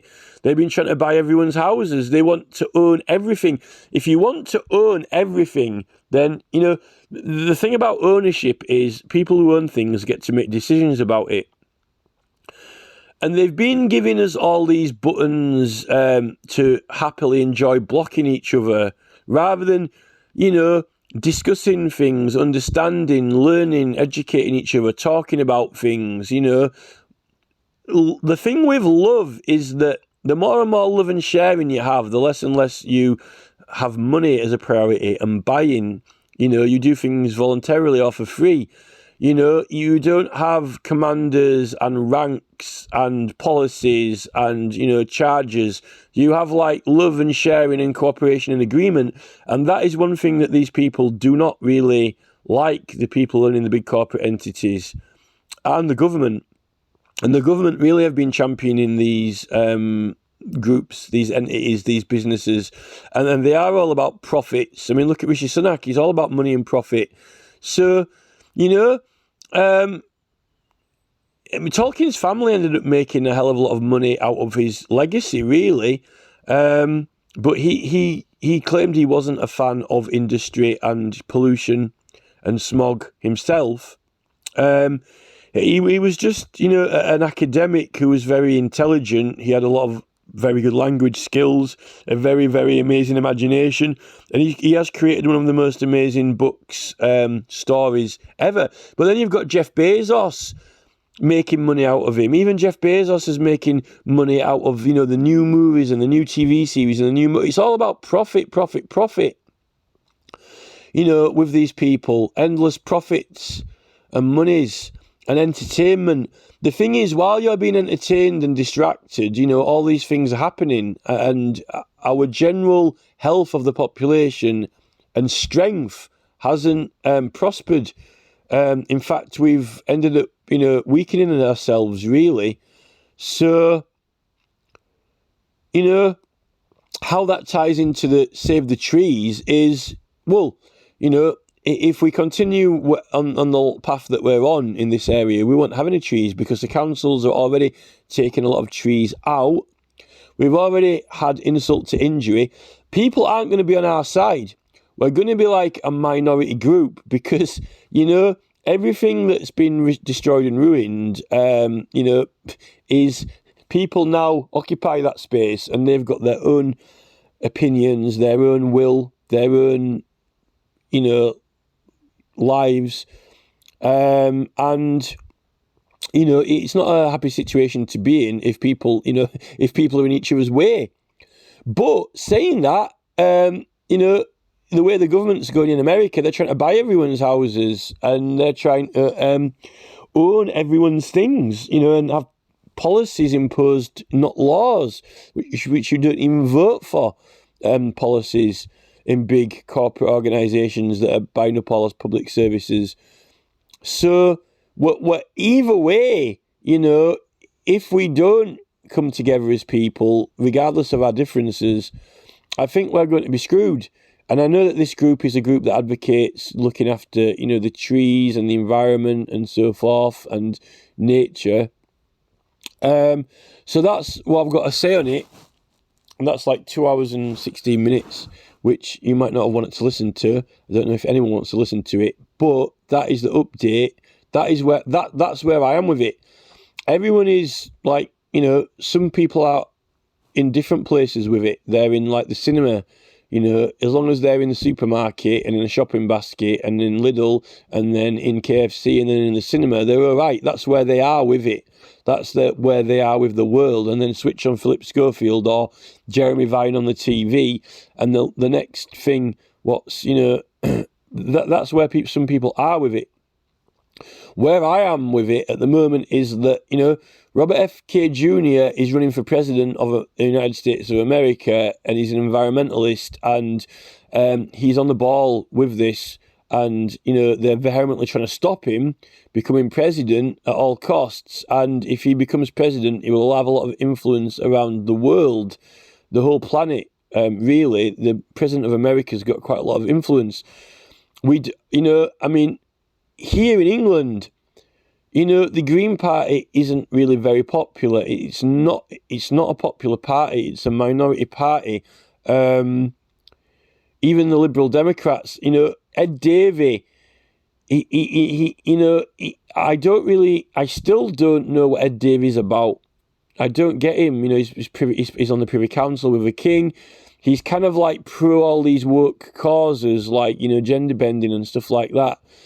I think that they do have some sort of care for the environment, but I don't know where he is with all this BlackRock Vanguard takeover. You know, the Liberal Party that we've got now isn't the Liberal Party that was before in the past. It's a different party, you know. As for saving the trees, I think they've scrapped the HS2 thing now. which is something, which means they're not bringing the trains up here, which means that now they might not be building all those ridiculous housing ventures that they were going to do in connection with it in town centre. So that might be something.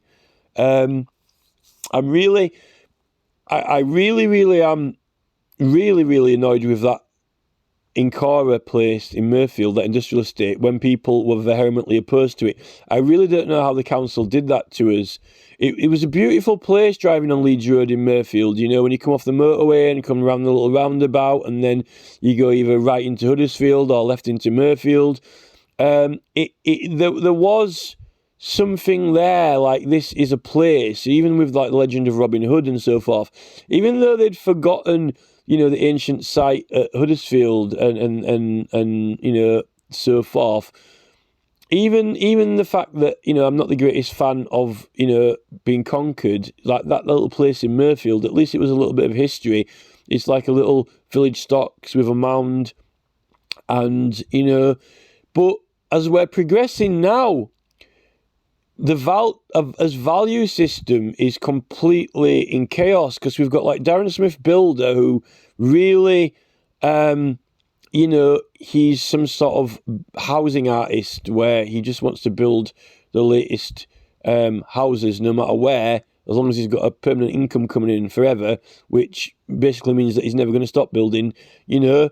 And then we've got these industrial units, you know, banging aeroplane engine places all over the place, you know, opposite, you know, Whitegate Scan Centre, or, you know, you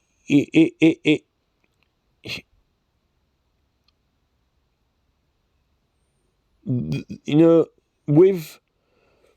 there's all the football crew who love their stadium and they like the sports tracks and they're into going to the sports centre and swimming baths, running, playing football, watching TV, going to stadiums, you know.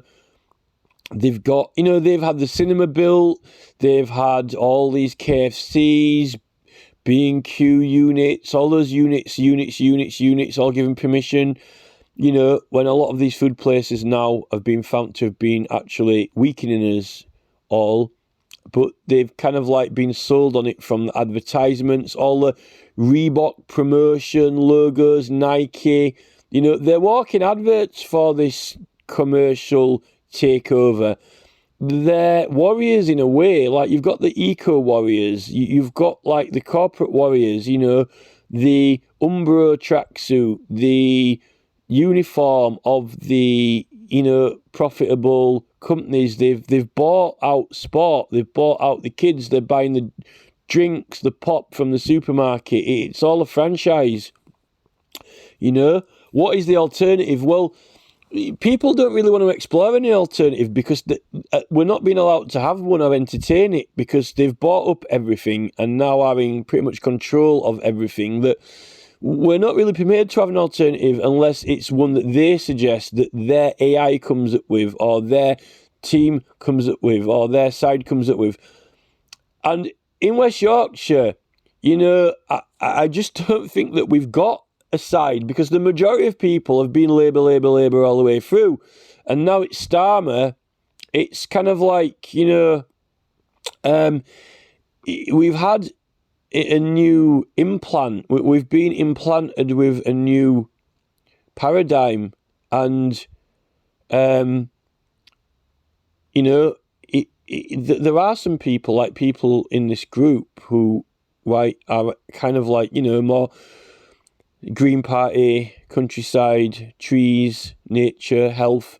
But as a whole, you know, I still think half of the Huddersfield and a Now group, even though they're, you know, sharing photos of Huddersfield past, present and future, it still tends to be people who are, you know, a little bit more kind of like, you know, that is their period, you know, that is who they are. What happened to this area in the last 50 years is who these people are. And really the war was a big dividing point from before the war to after the war, even from my grandparents, you know, what things were before and what things, you know, how they are after. You know, the war, a lot of people were killed, sent to war and died in that war, You know, it always seems like we're being bombarded with, you know, something or other, whether it's pandemics or wars or whatever, you know. And I don't think the people do it. I think the rulers do it. I think it's Putin, you know, Putin, Johnson, these rulers are doing it. You know, Blair is, you know, like sitting around. You see, Blair is like going to government leaders, sneaking around between countries. Tony Blair sneaks between the crooks and crannies of the countries, and, you know, he crawls up to leaders and whispers in their ears, sells them this, sells them that. Tony Blair really is like Grima Wormtongue on Lord of the Rings, because he's like creeping up to leaders in India, creeping up to leaders here in Africa. There, he's like a creep. You know, he's oh, why don't you do? You know, he's advising leaders, you know, of the new you know, powers that are going to, you know, take over, control the planet. You know, so the Lord of the Rings book is actually, you know, there's a lot to be learned from it. You know, I like it. I've always liked it, and I watch it. But do you want to be watching Lord of the Rings? Do you want to be sat watching a glowing up illuminated screen, watching Tolkien's story as bulldozers are bulldozing down the fields next to you? You have to turn up Lord of the Rings onto full volume to drown out their beep, beep, beep, beep, beep, JCB that is otherwise destroying people's eardrums. You know, the trees being pulled out. You know, this is the thing. You know, the big distraction. And that's the problem with the whole thing. You know, entertainment there's nothing wrong with entertainment. It used to be good. But now it's, you know, we used to be able to entertain each other. I don't think we can entertain each other anymore, because, you know, it's got to be, you know, Peter Kay, or it's got to be, you know, Jeremy Vine, or it's got to be some studio somewhere where we don't all talk to each other. We will all go and sit and not speak to each other, all face the front, and be entertained by this individual. You know, even me recording this now, we used to be able to entertain each other. You know, what is wrong with entertaining? Well, friends entertaining each other, your family entertaining each other, and so forth. You know, that's meant to be the spirit of Christmas, but Christmas ended up just being one big consumer fest, instead of, you know, like meeting and seeing family. But, you know, all my family are being harmed by these foods and lifestyles, and, you know, it's a bit of a mess, you know. And this is kind of beyond the context of Save the Trees now, but someone asked, you know, about Tolkien, and for me, you know, that Tolkien is part of what has been happening to the country through his section, through his period, through his era of it, and he made out of it what he made out of it. But he did draw from and acknowledge there's a lot of material in that from our area, and it needs to be acknowledged and recognised, you know. And short of writing a fictional book about something, you know, we want to do the real thing, you know, actually fix the world, actually save the world. And that's what's happening now, you know. Maybe they were saving the world from the Germans in the war, but there's something with that war, the Bauhaus, the designs, the industry, people who were kind of opposed to that and weren't too keen on, you know, putting the pedal to the metal with industry. You know, we all got sent to war, and then we all ended up killing each other.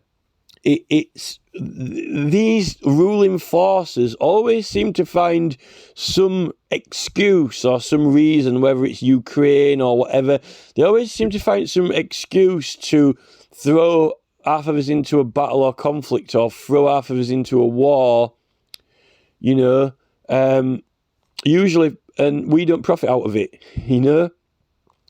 there wasn't really any problem with Germany before the war. You know, that people were going over to Germany. We had civilizations, you know, all through the 1920s, even 1900s. You know, people were travelling around, and then you get this incident with the tree, you know, on Hadrian's Wall, that tree being chopped down by that teenager. God knows, you know, what provoked him to do it. I would be interested to find out. I don't think the police have got enough lines of inquiry to establish exactly how he got the idea or where it was from, but, you know, will there be more acts like that? Are we opposing a force, you know, and, you know, who, you know, what other things are going to be sacrificed or destroyed or ruined through this process, you know?